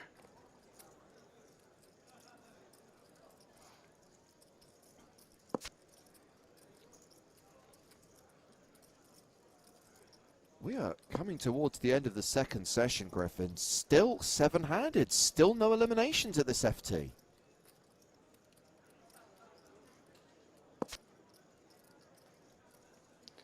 Oh, yeah, Linus. not the most usual Linus. circumstances.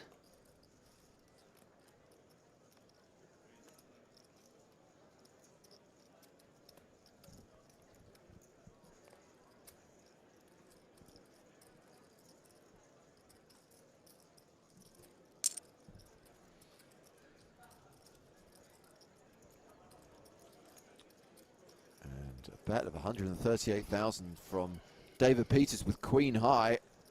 Laszlo has the best hand with a pair of fives. However, how are you feeling about fives on a straighty, flushy board? I mean, this is the exact kind of hand that David Peters is targeting, right? Just so Absolutely. aware that, you know, I don't want this 5x, 4x type hand to win at showdown. I have a queen in my hand. I could have queen 8.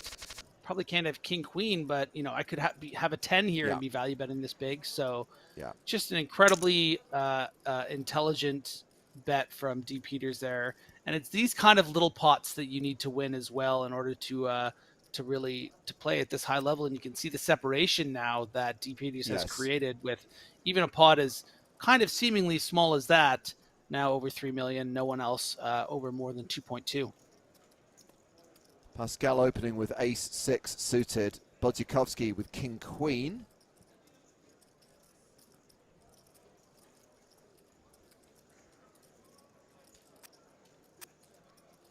Folded around to the big blind. Ponikov with 5-3 of clubs. Folds. And that's going to take us to the second break. And we're going to give Griffin a break. But I need to bring back Joe because it's time for us to speak to a Wcoop champion. Someone who in fact has 6 Wcoop titles, 2 of them from this series. As we welcome a very special guest to the live stream that we can talk to during this 5-minute break.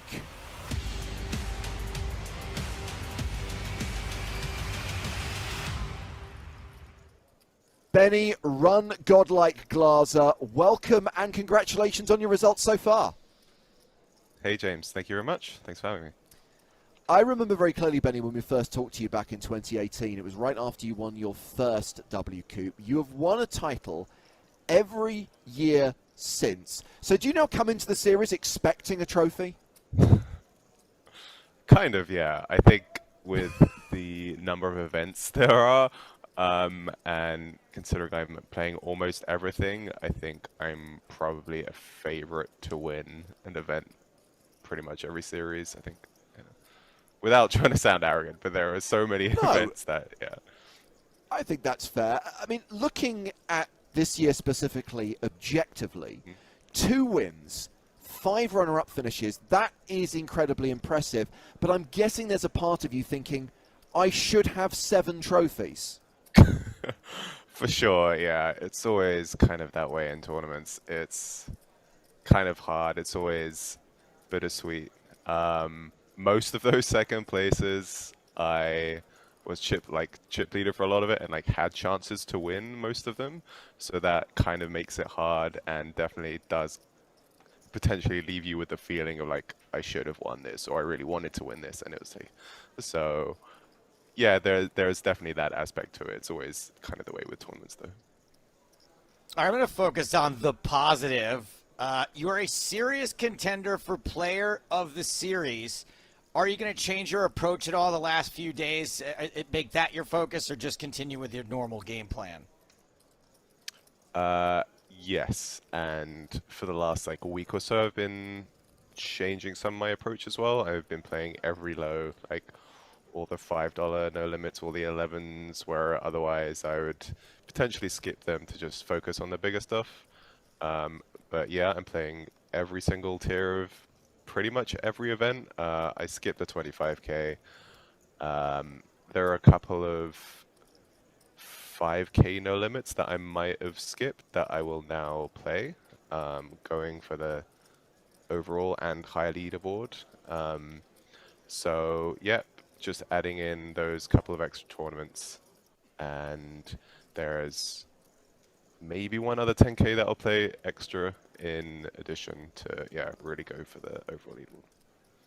So what's your routine for playing MTT 6 days a week, as far as like getting up, going to bed? I mean, Wcoop and Scoop's kind of its own thing, really. Like, the routines for those are very different to like any other routines. Now I'm in Vancouver, so the time zone is very early. So I'm kind of typically starting my grind around 9:30, 10 a.m. So I'm up for maybe an hour before that, and then playing till about 5:36. So then I have kind of the evening free to kind of try to decompress my brain from all of the poker of the day.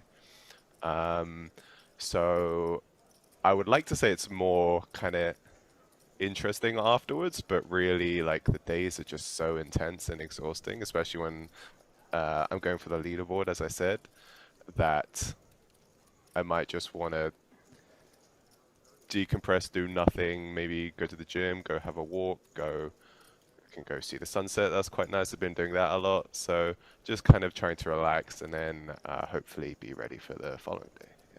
Fantastic. Well, Benny, thank you very much for sparing the time to talk to us. Best of luck with the rest of the series. You got it. Thanks a lot, James. Take care. And if Benny does win Player of the Series, he will be inducted into the Wcoop Hall of Fame.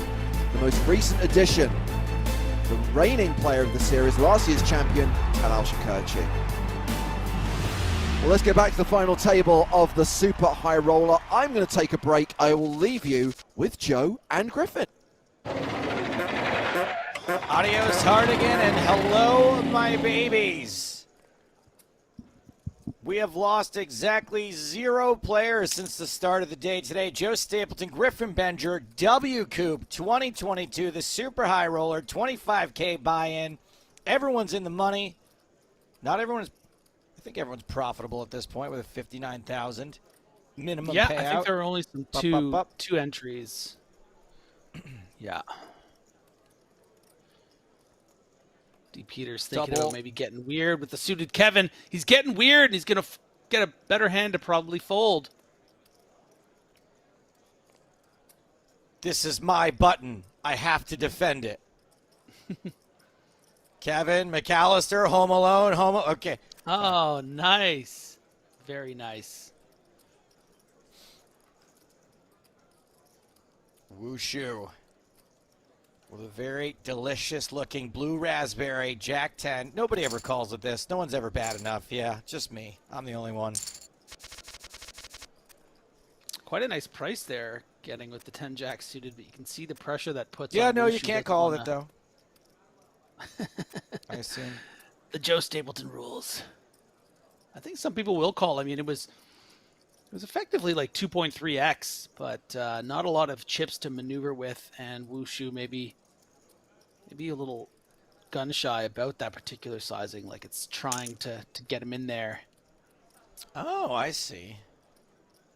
I see what you're saying. A little too good of a price. Yeah, like what's the deal, D. Peters? What's the vig on this action, huh? Omaha for rolls.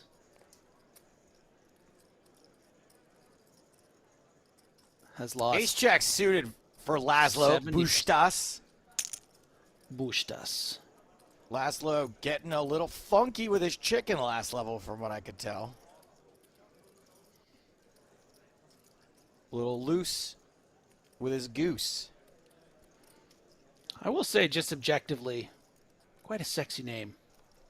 Laszlo Bushtas. Laszlo Bushtas. Yeah. Laszlo! Oh, all in from Sam. Not Sam. That's a picture of Sam Chardet. It's Pascal Lafrancois. Gets me every time with that one. And Ace Jack right on the line, right, Griff? absolutely, perfectly said, Joe. We were just talking actually before you rejoined us about how that Ace Jack Ace Queen range is like can be so split, right? Like you never fold Ace Queen in these certain situations, and then Ace Jack is almost always a fold. And when you have Ace Jack suited in this spot, it's probably closer to a fold, but it's one you really have to think about. And you know, Pass happened to have one of the few, really the bottom of his range that he was dominating, but couldn't pull the trigger in those spots. You know, cutoff button where maybe we're singing a different tune, but you know, under the gun one against the button. Omaha for rules lets it go. And he's going to hate to see this replay and me talking about it. Chardet gets away with one there. However, he will have just heard that I thought his name was sexy, so I think he's going to be doing all right. King Goal 666 with one of my favorite types of comments says it's pronounced Booyah-tosh.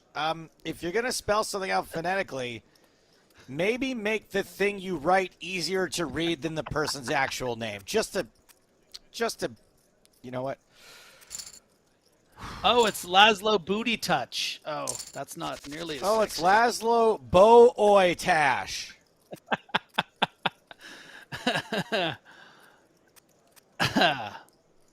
We got a cooler. Uh-oh. A cooler incoming. This Yeah. dynamic pocket jacks on the button. 2 million in chips for Fish, a.k.a. Mikita Bajakovsky. Oh, we got a shirt D. joke. Peters Book the win. is Joe looking a little blue today. Oh, we got you. Yeah, are you burned?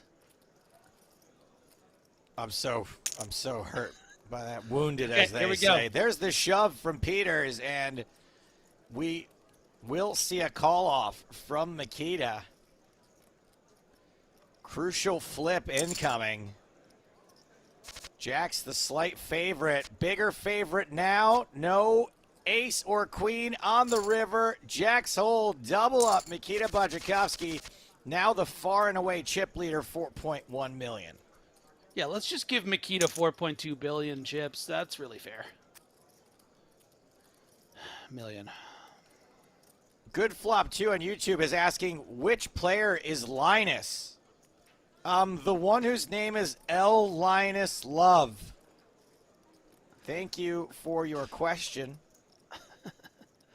I mean, you know, in fairness, he is stuffed away all the way in the corner there. I feel like if we just made the chip leader, if we moved him to the middle, Linus would be closer to the middle and he would have seen him. Just saying. Also asking, which player is Alexei Ponikov? It's actually past 72. Thank you for your question. 2 pair for A. Ponikov. And I'm Yeah, told that A Wushu. does not stand for Alexei. It stands for A. This just means like Panikov. Yeah, like he's one Yes, of the Mushu. Ponikovs out there. Correct. Yeah. So I can understand how that would be confusing for the person looking for Alexis Ponikov. Correct. Yeah, you don't want to do that. Oh! Ace 10. By the way, A10 stands for A10, not Ace 10. And A10 hits on the turn, and that's going to be bad news for Wushu. Yeah, this is a elimination town for Wushu here. Gonna want to probably protect this top pair. Maybe you're happy with that 700,000 or 800,000 all the way out there, including this bet from a Ponikov, one of the many Ponikovs. And Ponikov, assuming Wushu shoves, will be happy to call, and he's gonna have to dodge a 3 or a 10 or an ace, and does. Dodges it all. So 95 minutes of play is how long it took for our first elimination. Thomas Mulacher, Wushu TM out in 7th. The min cash, $59,768. Wushu only in for one bullet, though, so not a terrible payday. And we have got pocket deuces now all in for Laszlo Boyatiasajaba. Hey Joe, where does a cow where does a cow leave its clothes when it goes to the gym? The Mulacher. Not bad. Not bad. Finally down to 6. Get through. That's right. 6 players remain. Next elimination. Good for 83 grand. John Delano says that joke was a hurt locker. He's not wrong. Anyone want to share their thoughts on the new Jurassic World movie? No? Thank you for your question. I hear it's about bugs. They pivoted. Why make it about dinosaurs when you could make it about bugs? Really? Awesome. Pascal makes 185,000. With Trey, 4 Trey, 43, 34. Yeah, Linus ain't folding. King 4 suited is a defend these days. And once again, we see a 2-pair beating a 1-pair situation.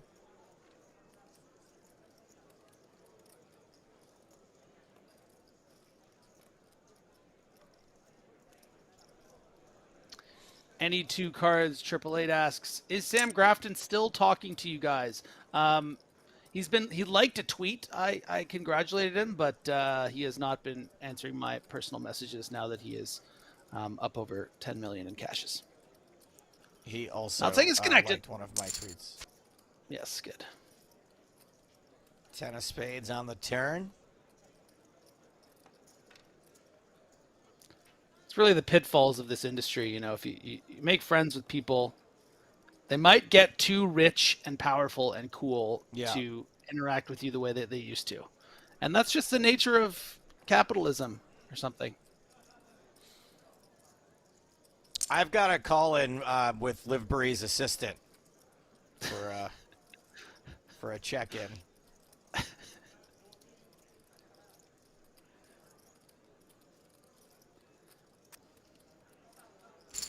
Left Francois bets the turn, gets a fold from L. Linus Love. Ace Jack for D. Peters on another one of his many D. Peters.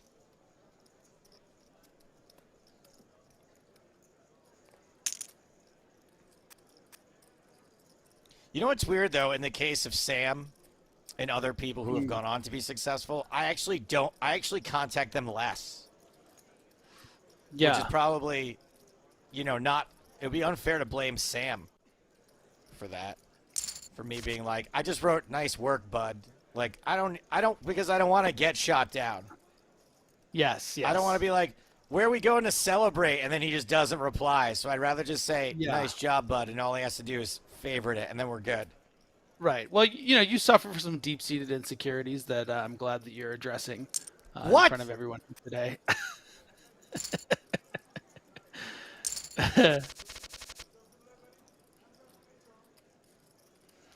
Peters, the Gretzkys pass all the way up to over 3 million now. Pretty nice. Applejack of strawberries, not going anywhere. 7-4 folds, ace, queen, tray, 2 clubs, 9's out flopped. Strawberry apple juice, I think, works better because I'm sure that's like a combo. You know, you can go to when you go to the store and there's those juices that just like throws a bunch of things together. I'm sure apple juice and strawberry have some kind of connection. You know, those mango, orange, pineapple, they all throw all this together.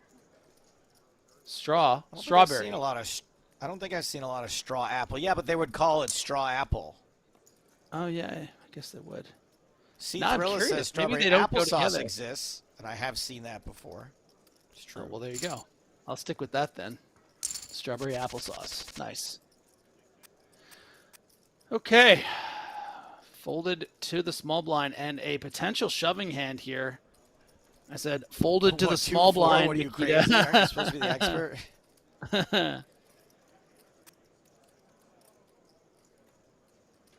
And yeah, this could be a candidate to shove here. You'd love to, you still represent over half of D. Peter's stack, so it is a shove, and it's going to be a call, and we're off to the races.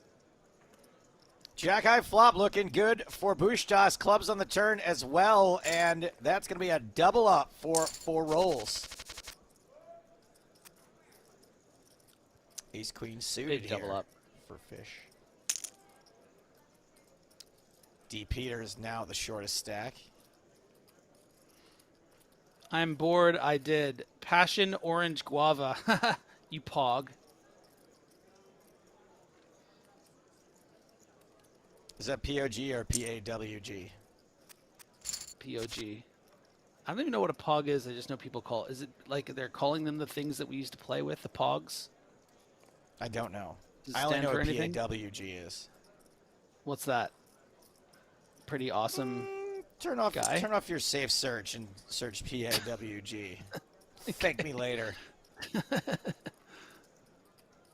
Ace Queen continues. Bushtas with a heart elects to not see a turn card.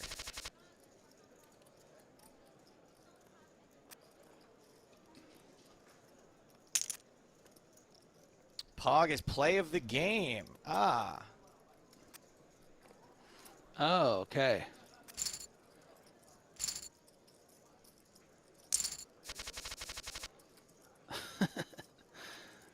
I'm really liking the people getting in the spirit of the juices. One gentleman saying that PAWG stands for passion, apple, watermelon, guava.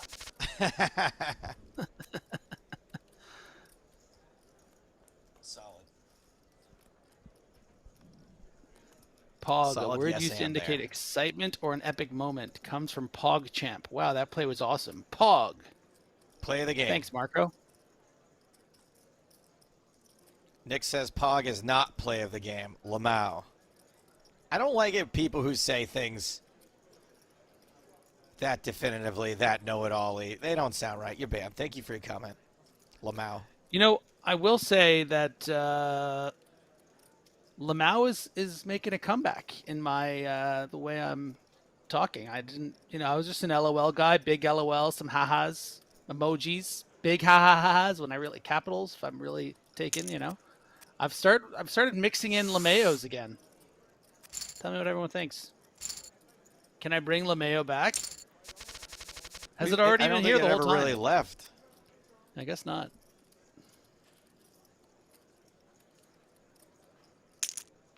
I think Raffle's done though. Raffle is it was always reaching a bit, Like were you ever really Raffle's not rolling? good. No, Raffle's no good. And Raffle Jacks for LeMayo Charnier. was offensive. It was just like you're just taking something that's good and mixing it with something that's bad. Jax immediately outflopped. Right in the window. Right in the window. Sometimes Greenstein comes early for dinner.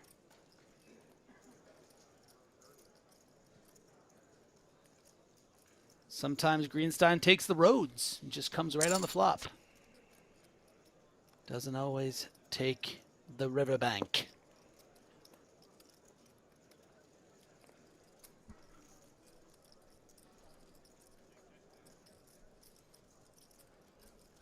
Pascal stationed on the flop, continuing with pocket jacks.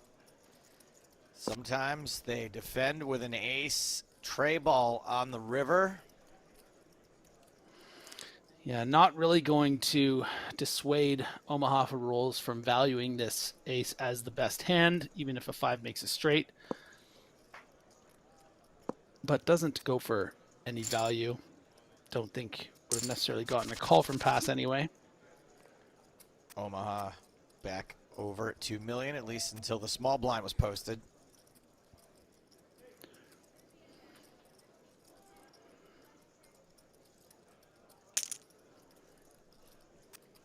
King 6 the raise from Fish. Gets it through.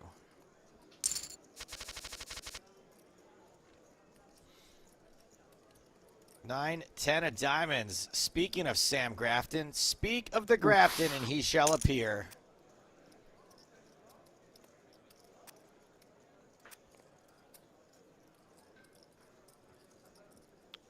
This is one of those side defends. Ugh, suited, you have to defend every suited hand. It's so annoying. Trust me, this is coming back around. This is coming back around. Just fold to make Joe feel good. Hey! A. Ponikov, one of the all-time online greats, over 5 million, almost 6 million in online earnings, just did something that I would do. Huh? Come on. Oh, boy. Oh, boy. Start lacing up your sneaks, Griffin, your tennies, your tennis shoes, whatever they call them in or Canada. racing, pal. Your skates. Yeah, they call them tenors. Start lacing up your bladeless skates. Pocket tens getting it in as a slight favorite against Ace King, and a much bigger favorite. Johnny. Straight draw. No good. No Johnny. Double up for D. Peters. And now it's L. Linus Love. Sorry, L. Linus L. Love. Who's the shortest stack?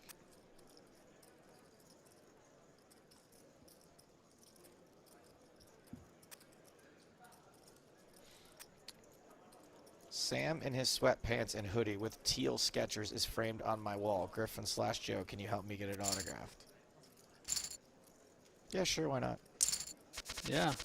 I mean, why not?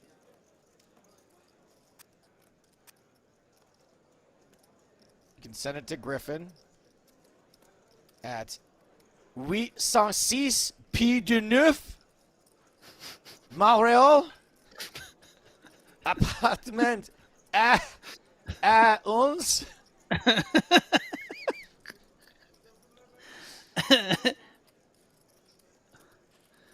Linus, gotta shove it, buddy.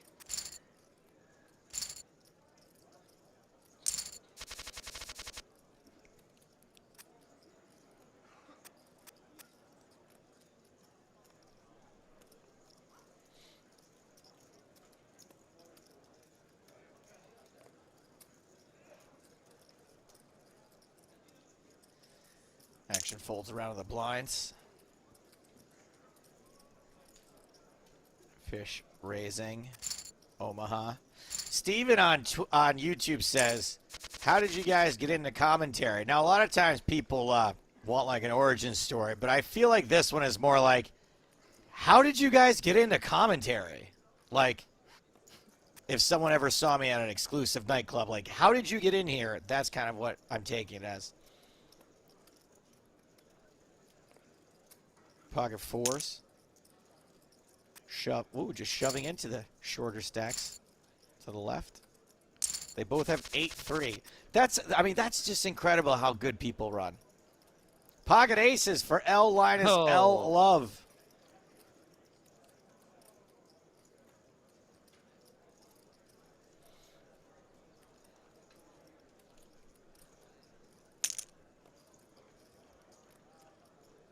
And the relevant information are the pocket tens of Ponakov.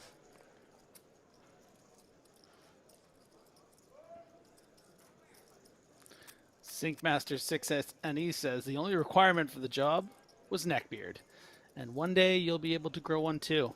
Maybe you'll be the third guy under us. I feel like neckbeard jokes are right up there with ruffle. Or down there, I should say. There goes the rest of it. Snap call from the aces. Lurliker, Diamond. a big favorite Oh! to double up. Whoa! Wait, 8, 9, 10, jack. Oh, okay, I see the chips being pushed to aces. I guess they won. Yes, they won. That seemed And weird, though. chips Can we get look at that again? spread I feel around. like that might have been a software glitch. Yeah, I'm pretty sure that was a straight on the river because it was like jack, queen, looked like a 8, straight. 3. There was a bunch of diamonds. Can we get a replay of how does this work? Can we rewind? It's already a replay, so I don't think we could do it again. Darrow says, wow, he's smart. Most players here with pocket aces raise too much and frighten others. I don't know that you're going to see that happen in too many 25Ks. Okay, I'm being told we can rewind it, but then we'll have to hear the neckbeard joke again. Okay, now forget it. No thanks. Ugh.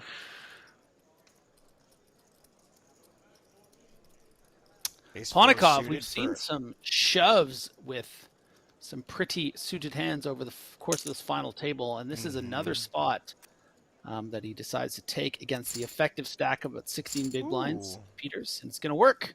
Getting the best hand to fold. Okay, hold on a second. So Lugas is saying it wasn't a straight or a flush. Raiden was saying 8, 9, 10 jack is not a straight. Is that right? I mean, I think we've established that we're never going to know the truth because we cannot rewind. We can't go look at it. Yeah. So I think that we just need to drop it and, you know, this can be sort of a Scully Mulder situation. We'll be Mulder. We just agree to And the disagree. truth is out there. Yeah, pretty Yeah. much.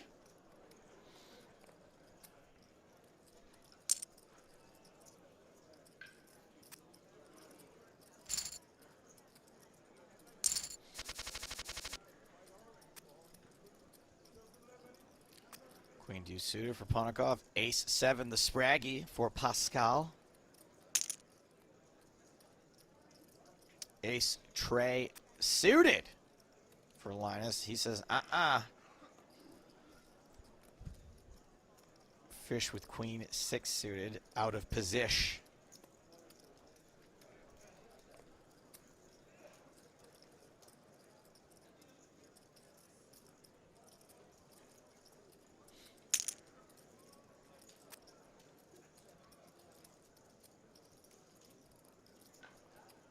And Fish is electing to muscle Bouse. Pascal out of this pot, and it works. And there's a reason why Mikita Bajakovsky constantly is going deep in super high rollers, constantly is final tabling super high rollers, constantly is winning super high rollers. And that reason, he's good at poker.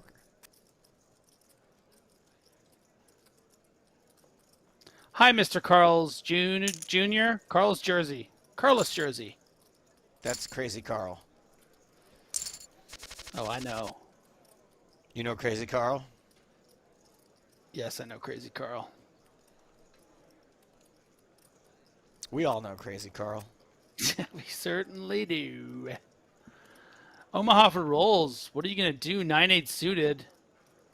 Can be a fun little shove hand sometimes, but this is probably a bit too many chips, and you don't want to just open fold this button. So, Omaha for rolls. Are you limping? Are you raising? Are you shoving it all in there? A shove's going to work? You don't know that. I know that. Joe knows that. What's it going to be?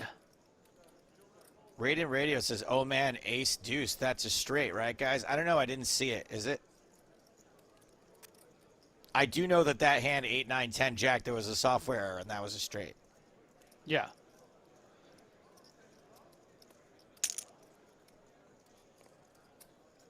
D. Peter shoves on Ponakov. And this is on the line, Joe. It King feels- Jack would probably yeah. be calling here. King 10 would probably even call. King 9 is right on the line. If you know your opponent's shoving hands like King 7, all those suited low kings. Queen Jack, Queen 10, Jack 10. What do you do? You go for it. Let's go. And Good that start. is pretty much it. The ace needle on the river ends the deep heater for deep heaters. Out in 6th place. I think you said deep heaters both 82. times there. Wait a minute. Do they? Wait, is it that whichever one you want to hear, you hear? Do you know what I'm saying? $82,938. Yeah, good score. 5 players remain. Would have liked good score. Would have liked more. But D. Peters is going to have to settle for 6th. Was at one point or another first or second in chips, but we've seen so much movement on this stacked final table. Movement. Interesting that Omaha for Rolls would fold that 9-8 suited, but then open this 8-7 suited. And I think it's because of the idea, Joe, of, collision effect. Knowing that your two opponents in the blinds, they're probably just going to shove or fold on you, and they could shove and call if you just fold. So really great fold of the pretty 8-9 suited. And you can see how differently you're going to play something like 8-7 suited in a different situation. Some playable hands here. King Jack for Ponikov. Ace 5 for Linus. Gets out of the way. Jack 7 suited. This is one I'm not mad to have to defend, but I'm not mad about having to defend it either. Mm-hmm. Ooh, another flop 2 pair. Ponikov. 1 and 2. Second pair for Fish.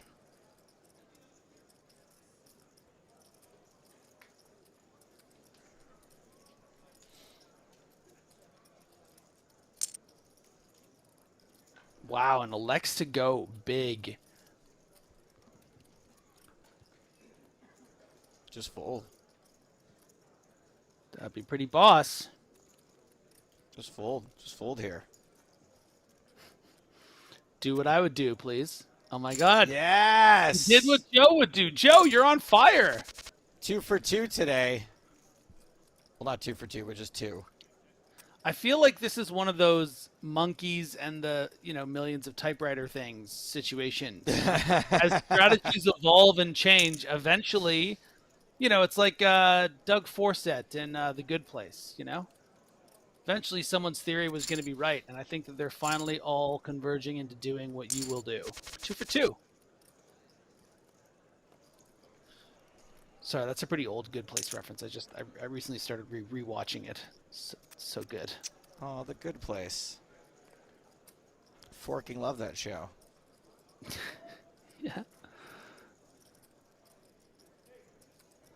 Ponikov with the 87.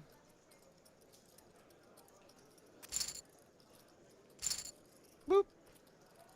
Pass takes it down. Okay, so I see that these super high rollers are starting to fold some in the big blinding. Yikes. My goodness. Omaha Bring out for the roll stretcher. with just Look at 2 Griffin's outs. nipples. It's getting cold in here. Only has 1 out. Oh, God. Queen folded. One Fish out 2013. for Griffin. But, at least he could make it straight with like 9s and 10. Oh! 9-10 also folded. Here we go. No queen, no queen, no queen, no Omaha for rolls. Laszlo Bushtas eliminated in 5th place. Does score for 6 figures, 115,000. And Laszlo was only in for 1 bullet also. So a little bit more profit there. Yeah, Down not to an 4, ideal everyone- finish when you start the Yep. FT chip leader like that, or 1 or 2. but it's been a wild one. Hard to knock anyone out on this final table. And just like that, no one's short anymore.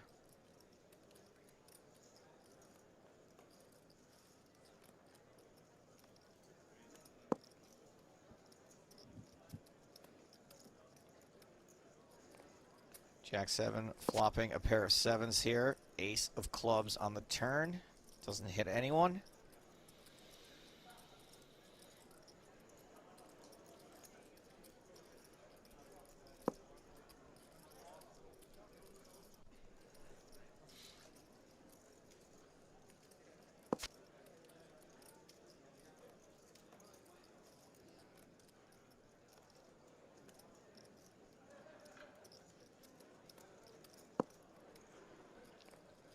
This pot is boring.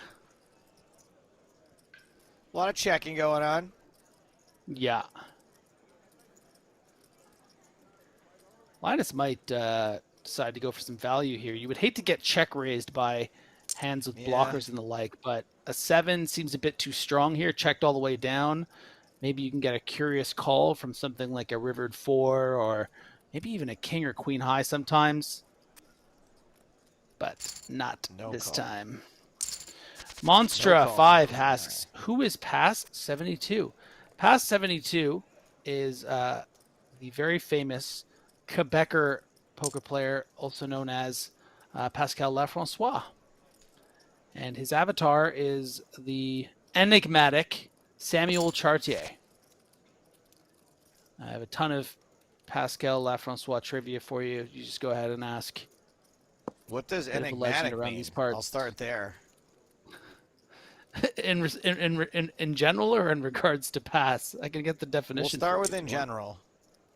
I don't know. He's just, just an interesting dude. No, I want the definition of the word enigmatic.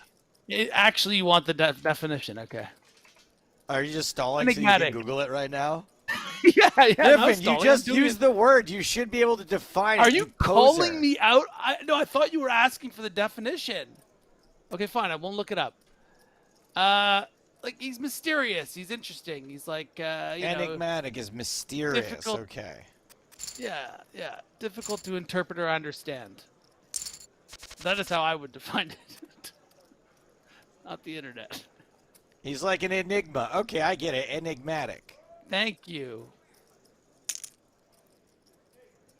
Deuce is on the button for the enigmatic Fish 2013. I mean, yeah, Makita is pretty enigmatic, actually, I will have to say. Sam Grafton is not enigmatic, He's not. He's a not mystery. very mysterious. No, he's, very... He's inimitable. Sure. What does that mean, Joe? Not able to be imitated. I think. Well, right, yeah, well, this 3-bet right here. I can try it.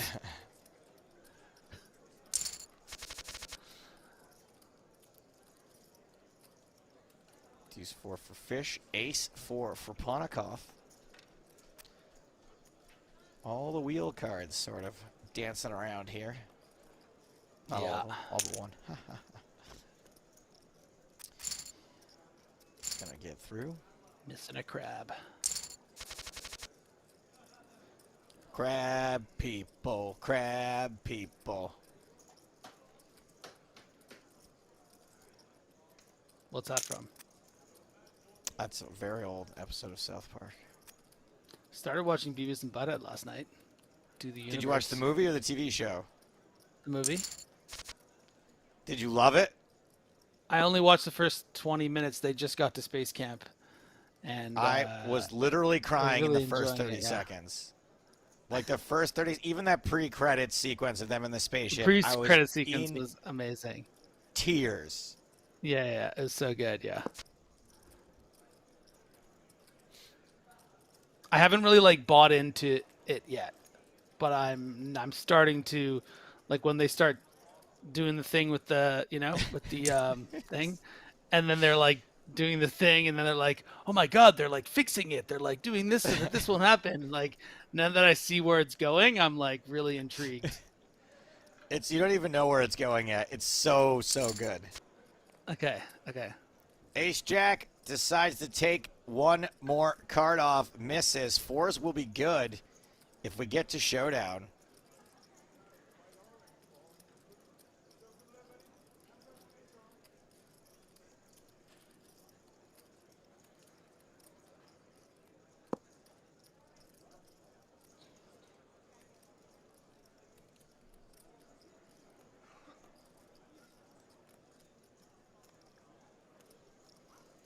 And the fours have checked.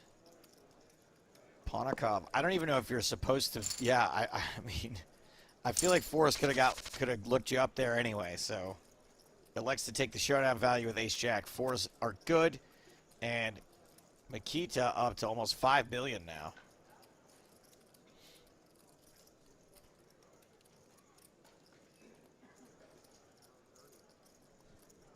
I've watched the Beavis and Butthead movie twice now, and I've watched the first 10 minutes like 4 or 5 times now.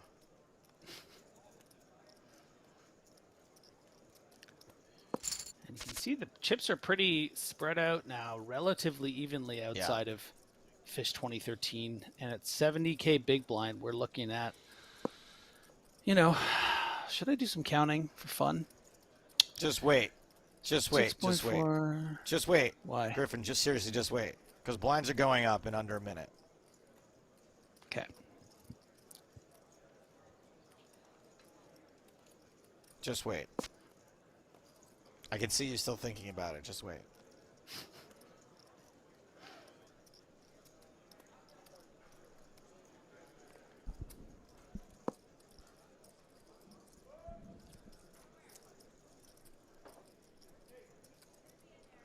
Trend asks, what movie are they talking about, chat? Beavis and Butthead Do the Universe. Queen on the river, finally a pair for someone.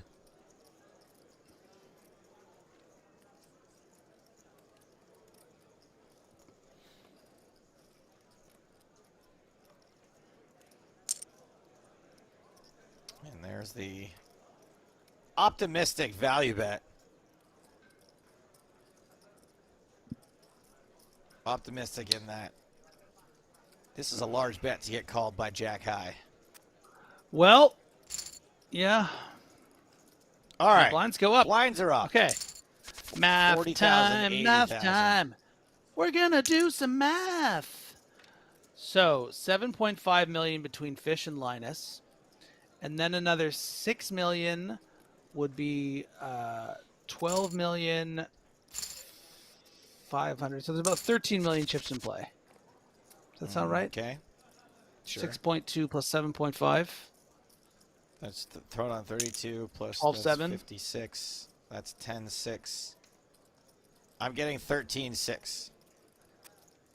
Okay, 75 plus 6,000 is 13.6. Yes, 13.6.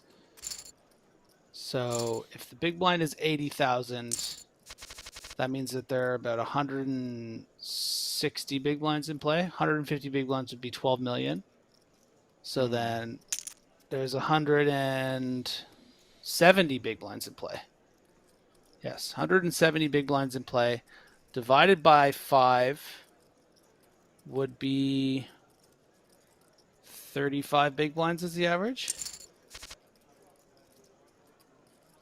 30 big blinds would be 150. 150. Yeah. All right. So 35 big blind average. It seems deeper than that, but I guess you're right. Well, Pass has 40 bigs. No, that can't be right then. I like that we're doing this wrong. It's funnier. Okay, so the average stack right now, Griffin, is 3.5 million. So you're going to divide that by 80, bigs. which is, yeah. Oh, there's only 4 people. That's what I did wrong. You guys. You guys. The math was correct. The counting was wrong. Yeah.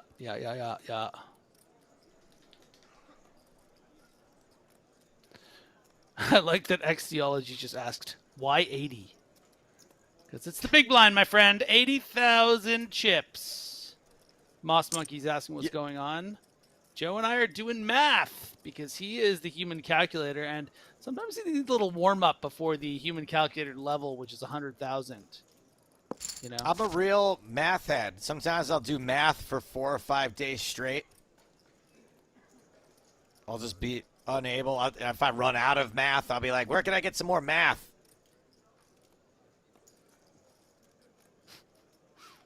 You know, it's actually funny. My girlfriend is studying to become a teacher, and she is has to take math class. She has to do math, like the math she did in school for all those years ago. Arithmetic.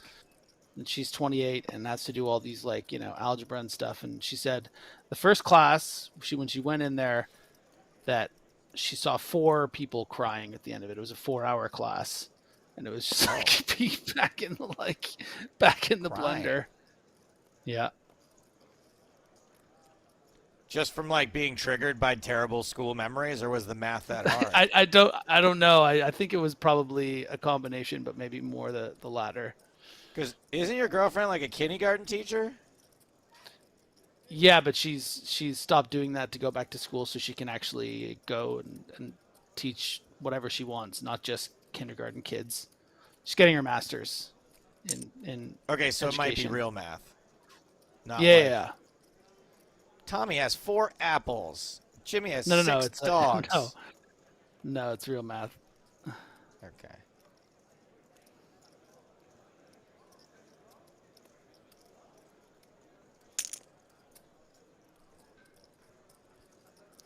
Ponakov Whoa! with a bit of a misstep here. Pascal getting I don't think raised this with is trip gonna work. deuces. I agree. So Ponakov doesn't want to get value bet here by something like an 8. And going for a little play here, but not gonna work, partner.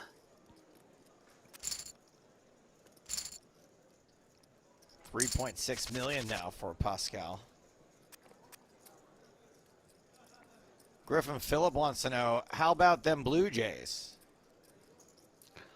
Yes, very exciting turnaround. I have to say, I always saw it coming.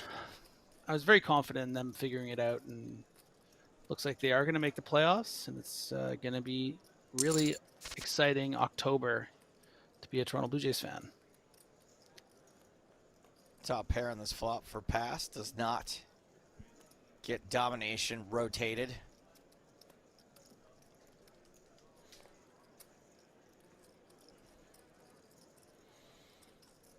Do you think they'll catch the Yankees? Follow-up question. No, not after the last few games. The Yankees had a crazy comeback last night, down by 5 runs in the 9th inning, and walk-off grand slam by Giancarlo Stanton. Pretty insane. Did Aaron Judge have a dinger yesterday or no? He did. So in the 9th inning, they were down by 4 runs. He hit a solo home run to start off the 9th, and then they got the bases loaded, and then Stanton hit a walk-off grand slam at Yankee Stadium. What a game. I don't even like sports, but that sounds pretty awesome. So Yeah. Judge is at 60 now? Judge is at 60, tied Babe Ruth. That is Babe Ruth's home run record. Yeah, well, it's not his record, but that was the most that he got because Maris got 61. Right. That was Babe Ruth's record. It's not a record Yeah. anymore. But yeah, Roger Maris was the American lead record. 61. Till the Bash Brothers, who had 99 and 100 yeah. home runs respectively. No, so wait, why is the Maris thing a record? Because it's the Yankee record, I guess? Yeah. 'Cause I forgot about McGuire. Yeah, he hit 70, but he hit 70 with the Cardinals? He hit 70 with, with an asterisk. No, I know, but I'm saying Linus that, like... Love batting this gut shot draw. Fish blocking the 7 out. So And yeah, as so it usually is. happens. Yeah. Yeah, Linus missing the straight draw here, but does have that diamond blocker. Might go for a stab here. This pot's actually getting big as we talk about useless baseball stats. I do want to say that, yeah, Roger Maris has the American League record with 61. 61 in what year, Griffin? Both, 61, I think. Yeah, 1961. Yeah, but what year? I said 1961. You Oh, can't. I didn't hear the 19. Top pair good for Makita. Gonna take Wow, it to 6.2 showdown. milli. And now things are opening up slightly. Less evens Stevens.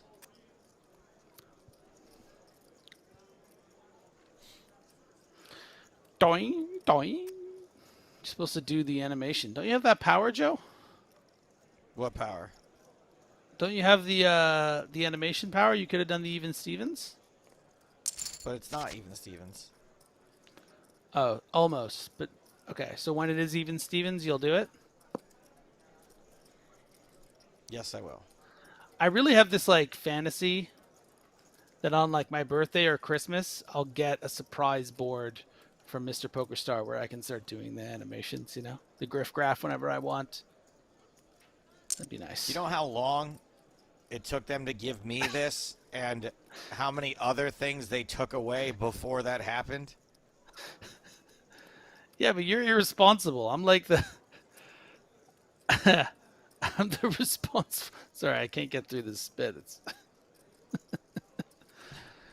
Babe Ruth held the record from 1927 until 1961. Thank you, John Delano. And Ponikov going for the check raise with the ace jack. Very interesting line. How many home runs do you think Aaron Judge would hit if he was batting against the pitchers that Babe Ruth faced?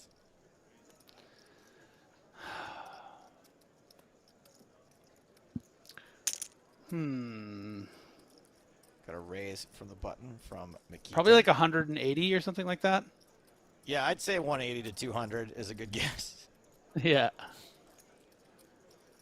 And you can see the power. He'd have never of the made it, chip though, lead here. because he would just get hit in the head repeatedly until he quit baseball. Yeah. Top pair for Pascal.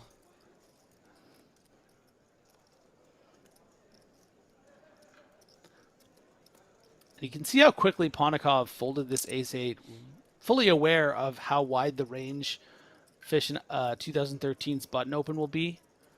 It's just a matter of, you know, how much pressure Fish can put on with 4 left. You kind of have to just play by the rules a little bit and let that happen until Linus busts.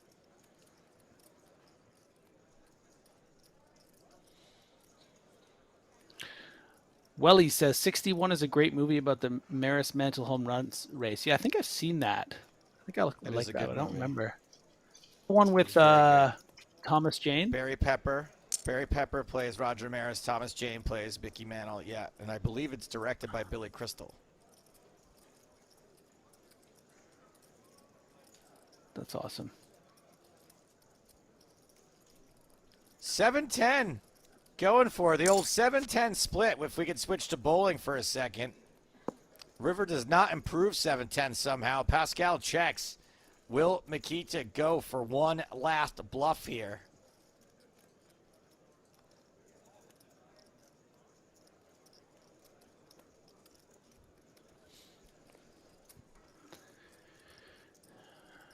Yeah, this bet on the turn is trying to fold out those king highs, and once that doesn't happen, you kind of have to like let it go unless you want to bet something really, really big to sell the story to pass. You have a 9, but it's really difficult to do.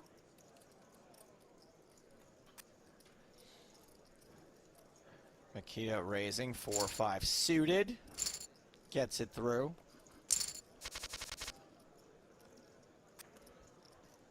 King, Queen of Spades for Pascal. Has Fish dominated in the big blind, and we see a couple of hearts also folded. Will be folded.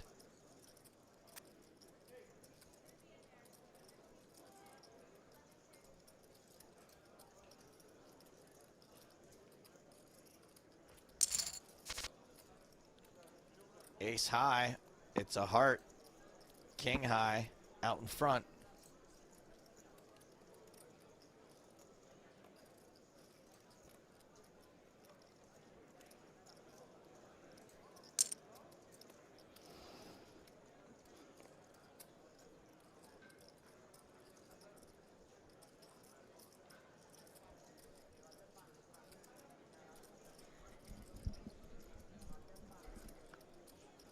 Bit of an awkward spot with Queen 10 of Hearts. With that 25% bet, I think you do want to peel one off and try to backdoor that flush, or maybe, sometimes your opponent is betting something like sevens, and you can just get there with a 10 or a queen and get a check down. In this case, fortunately, you are dominated by the king, queen of spades, but now you've turned that heart. You can maybe get a free card. Maybe you can even bluff the river and fold out some better hands, like king, queen. But we'll see. Ooh, brutal card. Queen 10 misses the hearts, misses the queen. Luckily, just a king on the river, which gives Pascal a better hand, but was still leading until that point.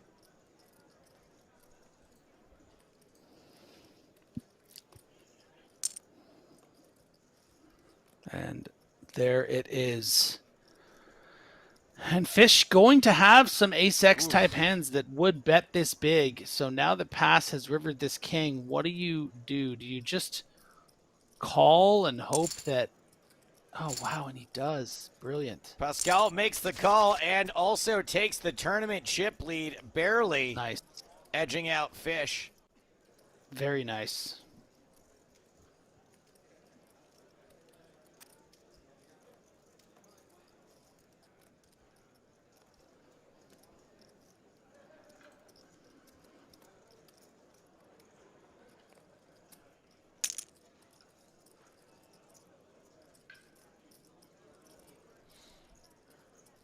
Fish raising, king 6. Gets it through. Jack 7 on the button for Fish. Folds it. Ponikov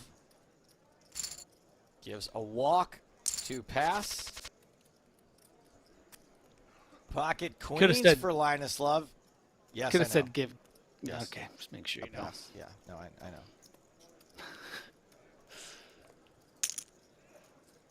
King Jack on the button for Ponikov. So this could be trouble for Pass if he elects to turn this hand into a bluff and 3-bet fold against this button open range, because you're probably going to have to call those 16 big blinds once you put in, effectively 30% of the stack. Maybe not, actually. I don't know the exact correct answer here. I know it's going to be darn close when you've put in 440, but this particular size is interesting, Joe. It's not very big. If we talk about what kind of 3-bet sizing we normally see, this might just be a snap fold from Pass, and this might be exactly why he went with this smaller than usual sizing. Normally you'd be see, look at that, all a part of the plan. Oftentimes when you're 3-betting out of position, you're seeing these sizings, Joe, of 3.5 to 4.5x. That was not even 3x, and that is very specifically designed to not be pot committed if Linus wakes up with a monster hand. So I think that was a really cool little moment there where we see what sort of an example of why Pass is such a special player. Well, Pass has taken a flop here with pocket threes in the last hand of the session. Threes are still best after this king 8-4 2-spade flop. Fish with the ace of spades. No bet from Pass. A deuce of spades on the turn. Gonna be tough to get rid of Fish now. Although a 2 is one of the friendlier cards one could see on the turn.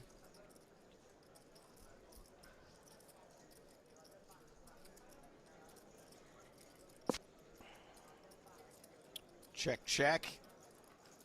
Threes will win at showdown should we get there. Yeah, quite a nice little spot to win this hand for Pass. And Pass is going to take us to the break as the slight tournament chip leader. Nipping at his heels is Fish, Mikita, Bodjakovsky, more or less evens Stevens, if I'm going to be honest. Konikov and L. Linus, L. Love, sort of pretty even at the back end here. Let's bring James Hardigan back into the mix. James, what do you want to talk about? Oh, Joseph, you talked about the fact that you were trusted with the animations, and then you go and do it over a stadium shot. Gary's not going to be happy. I'm going to be told I have to take it away from you now. What I find interesting is the 3 players who've been eliminated, 3 down, 3 to go before we have our champion, were the 3 biggest stacks coming into this final table. Laszlo, David Peters, Thomas Mulocka were 1, 2, and 3 in chips. First 3 out. But I think, Griffin, that just speaks to how long they played 7-handed and how much movement there was in the chips during the first, 90 minutes of play? Yeah, in the highest buy-in for Wcoop, this 25K, there's not going to be a lot of spots, really. It's going to be a lot of really talented players, but there will be over the course of the tournament. But oftentimes what we see is the cream usually does rise to the top. And like we spoke about when this final table started, all of these players are just incredibly talented. There's not much edges really anywhere.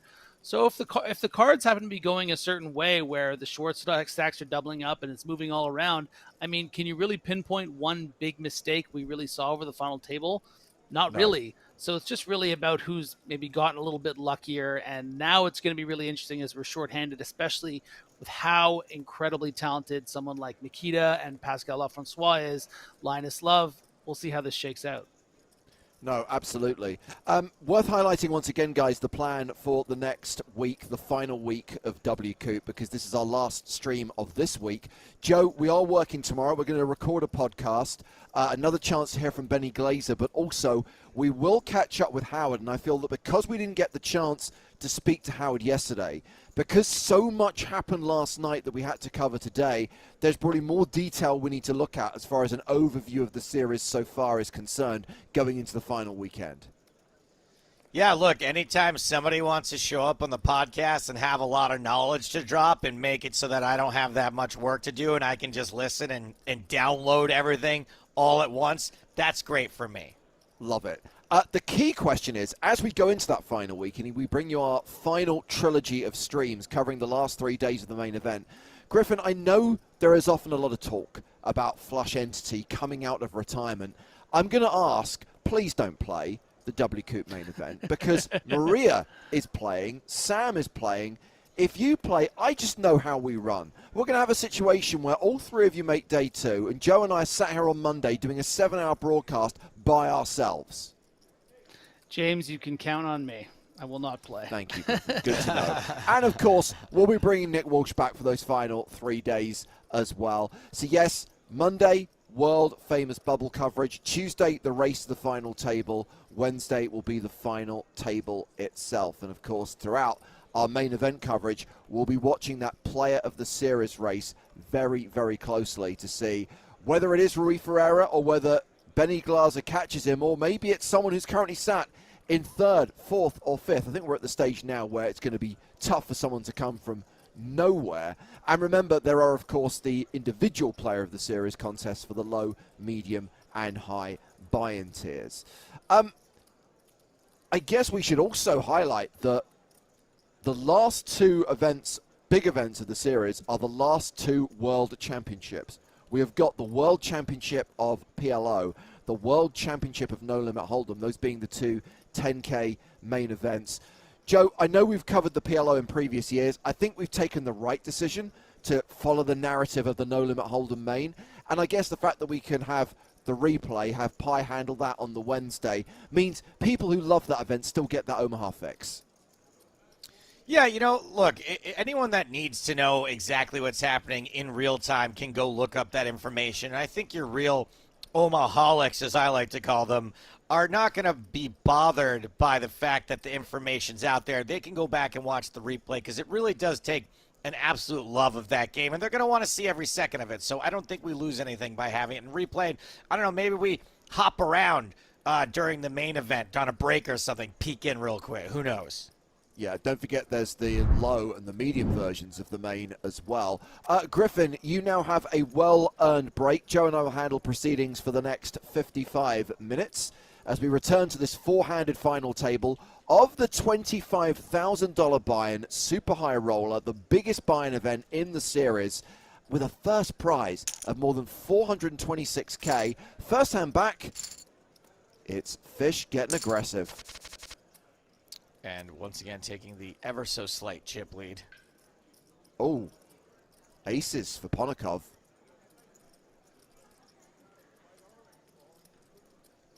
Probably not going to be a lot of action here.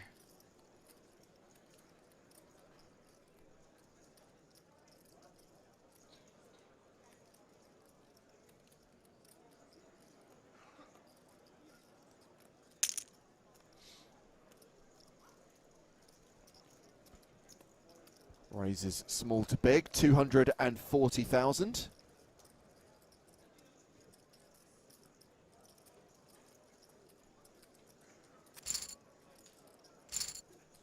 Yeah, and as you predicted, Joe, no real action there. Raise and take it. We've had a pretty good, Wojciechowski. a fair few number of coolers thus far. Can't really complain about the action, although things have gone slightly slower. And here we go. This could potentially be one. Absolutely. Linus Lerliger has kicker problems here. Top pair with a 9 kicker. Wojciechowski, who opened under the gun, top pair with the 10 kicker. So interestingly, that is something that both Linus and Pascal share. They have both been runners-up in the Wcoop main event. Linus was the runner-up back in 2018, but of course Linus does actually have a Wcoop title, won the 25K event that year for nearly 600 grand. Oh, that sounds so good. Well, we've got the worst hand raising.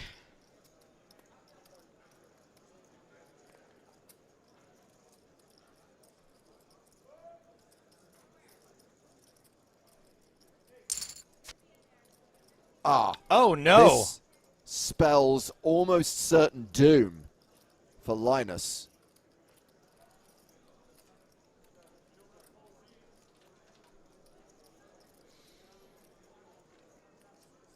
I mean, I guess there are some cards that Linus could catch on the river that chop it. A 9 for the win. Yeah, we see an 8's folded. Oh, good point. 270,000. And is Wojciechowski going to raise here or just call? And are we going to wait until the river for all the chips to go in? River. Yes. And this is a hand that will see Linus Lerler get eliminated in 4th place if all of the chips make their way into the center of the table. Linus does not have pot behind. 1.1. There's 1.58 in the pot.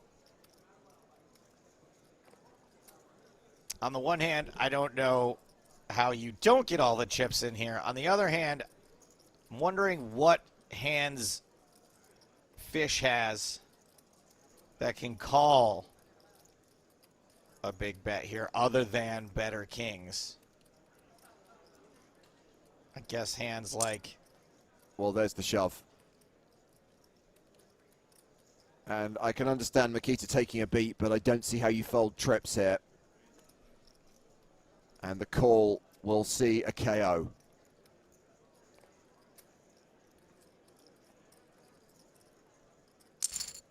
Makes the call, and we lose Linus Lerliger, the Austrian, eliminated in 4th place, cashing for nearly $160,000, leaving us three-handed and leaving Nikita Wojciechowski as the chip leader with close to 7 million. We established earlier on, Joe, that we just saw, about a month ago, saw Nikita Wojciechowski win a super high roller live, won the 100K buy-in event at EPT Barcelona for nearly 2 million euros.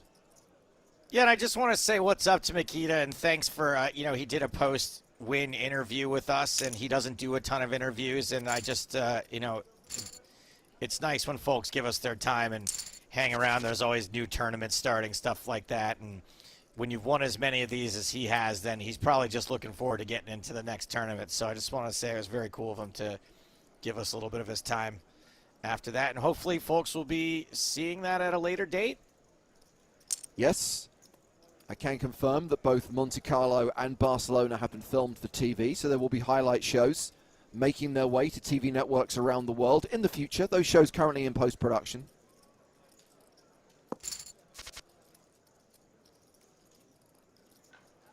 Pair of deuces. A case of domination rotation in Pascal Lefrancois' favor. The worst kind of rotation, because you don't even get to showdown with it.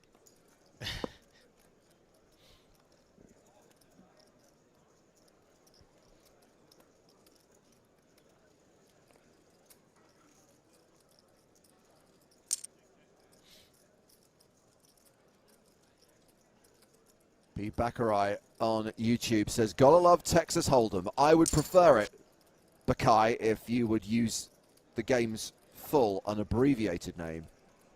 Texas Hold'em. No limit Texas Hold'em, that's right.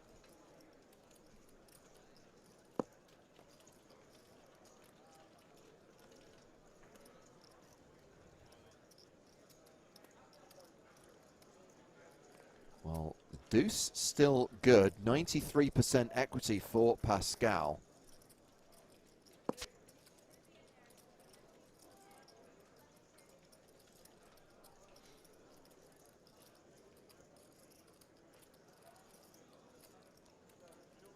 Ponikov with nothing.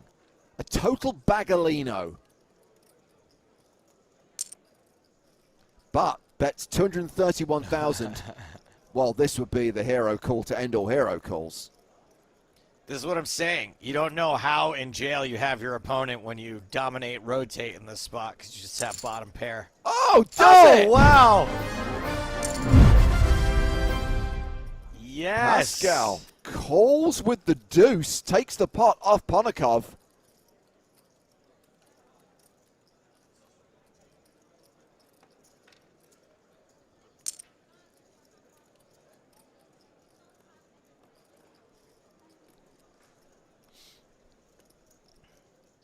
Pretty cool.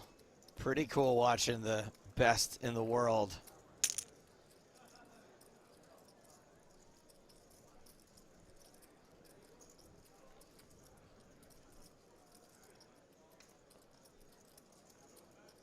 Queen And we're going to 9 get to versus see the, King the 10. two chip leaders go to war here. This is interesting. This is what I feel like every flop is. I think a lot of people can relate to this too. You've got King 10, it comes Ace Jack. You got Queen 9, it comes Ace Jack. 8 on the turn doesn't help you. There's just so many cards in the deck that don't connect with you. Yeah.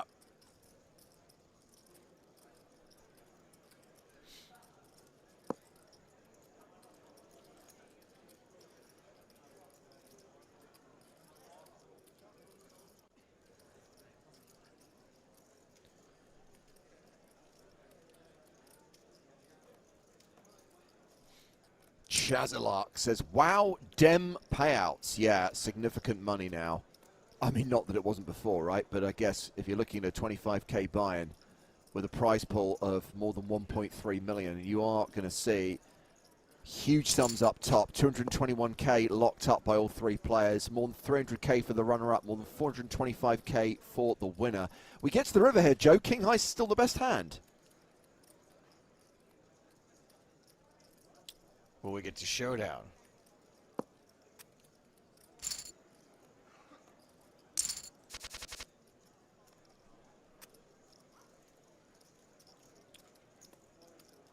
So this does, at the moment, look like a battle between Bodziakowski and Lefrancois. Ponikov bringing up the rear right now with 2 million chips.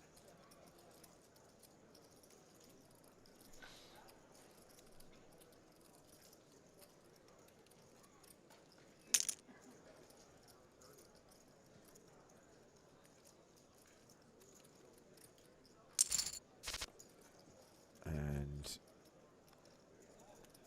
Ponikov getting aggressive with Dolly Parton. Does not connect here. 10-10-6.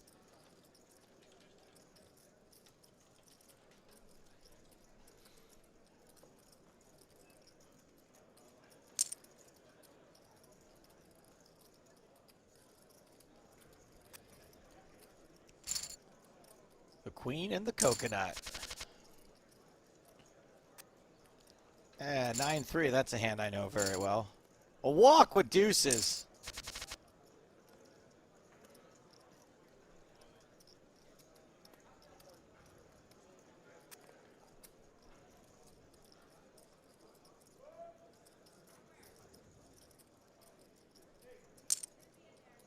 Jack 7 versus 7-4.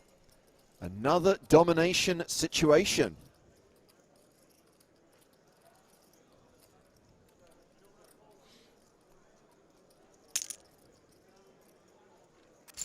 And the dominatee becomes the dominator.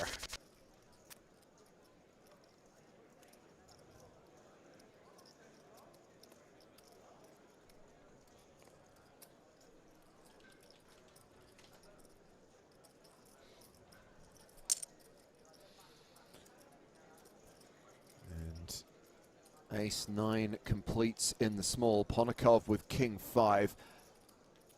What do we know about Alexei Ponikov? Almost He's nothing. Estonian. Yeah, interesting. He did come to Barcelona and had a couple of cashes in some high roller events. Was playing the 25Ks, the 50Ks. Has nearly 6 million in live earnings. Online results not publicly available. Not a Wcoop champion. Bodziakovsky's yet to win a Wcoop. Pascal Lefrancois, despite that second place finish in the main event last year, doesn't have a title. So we are going to have a first time winner tonight, Joe. That's cool. I'm just looking up a picture of Ponikov now, see if I recognize him. I mean, we must have run into this guy before, but he's not someone that I would walk, you know, as he walked by, be like, oh, that's Alexei Ponikov. Yeah. It's 5 for Ponikov. Still good. Nope, just kidding. JK. Barry has other plans. Barry's dressing gown has opened for all to see.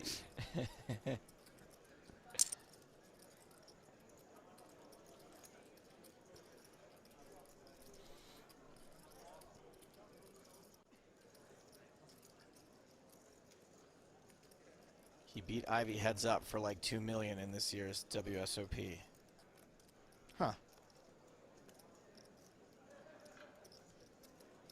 Barry Greenstein? I'm glad he's still winning. Yeah, good for him. Oh my goodness. Ponikov. Is this gonna work? I'm just going to let these guys figure it out. Even though I can see all the hold cards, they're going to have a better time with this than I am.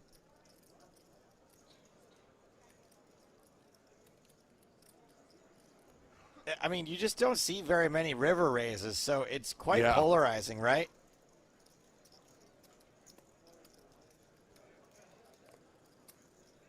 I mean, it's what, running clubs that could really river raise here. I don't even think like ace 10 can really do this, can it? Ace queen, well, all right. gets the fold, and we reach your favorite blind level, Joe, 50,000 at 100,000. Meanwhile, I know it gets slightly awkward with the time-space continuum with the 30-minute delay on the action, but not on the commentary. But a question from 2006 has made its way into the YouTube chat. Christoph Stoffy says, how you like Craig as James Bond? Thought he was good in Layer Cake. I mean, that has been discussed ad nauseum over the last 16 years, but thank you for your question. I mean, the guy's not even James Bond anymore. That's how late this question is.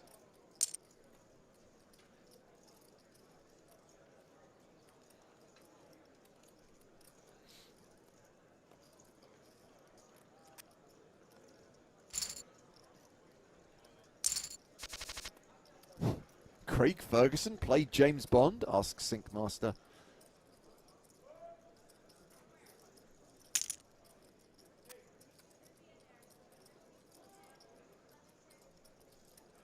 So I want to give another little pat on the back there for Ponakov and that river bluff.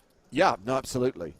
Ponakov managing to keep his head above water, shall we say. Playing around 20 bigs at the start of this hand and has flopped top pair.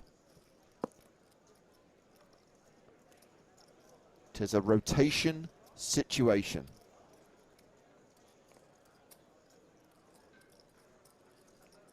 I mean, it's entirely possible that that river raise bluff is the turning point for Ponakov's tournament.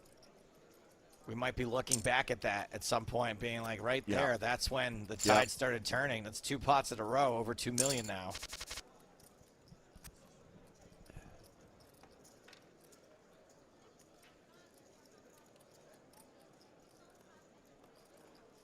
Sean B, will he do a Connery and do another one 20 years from now? It wasn't 20 years for Connery, it was just over 10, and wasn't even an official Bond movie. So I'm going to say no.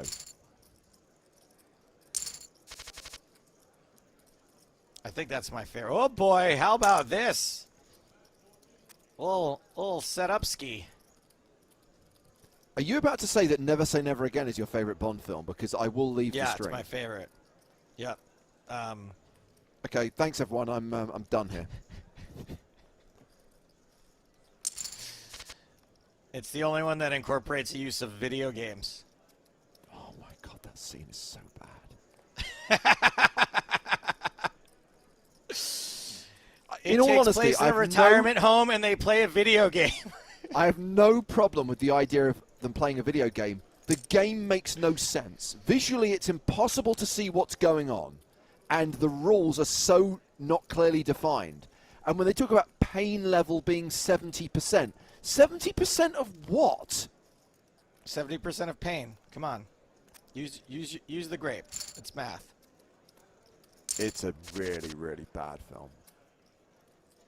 I haven't seen it since it originally, since I originally had the VHS tape, so I feel like maybe we should punish ourselves at some point. Is there anything remotely poker related in it that we could possibly... Other than, not really, no. Other than the casino that he goes to is actually called Casino Royale in the movie. Okay, all right. Where he plays a video game and then dances a tango.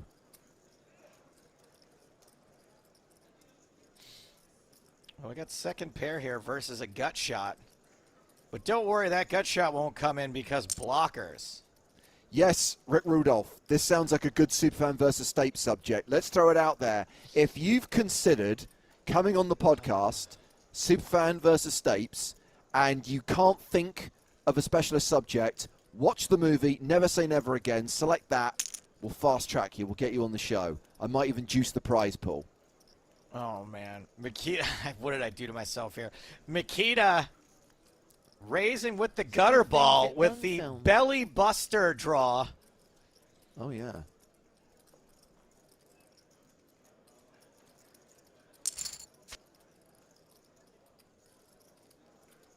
Ponakov makes the call with the best hand.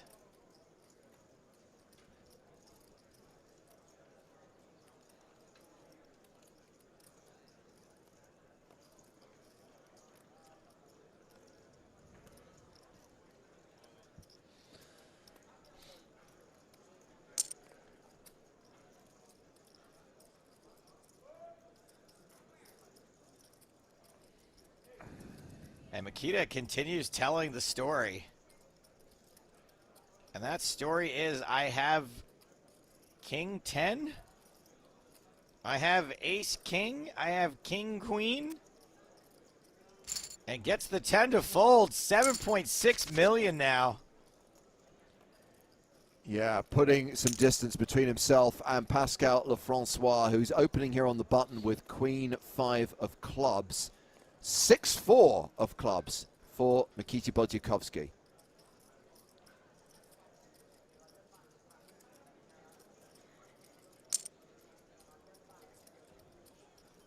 Calls. Ponakov 10-4 of hearts. Folds. Queens and fives for Pascal. The open-ended straight draw for the fish. Well, we all know that whenever someone has an open ender, they're going to make a pair. So will it be the 4 or the 6? Well, the 4, we got a 4 folded, so I'm going with 6. Pascal continues with the best hand, 70% favorite. Perfect price to draw.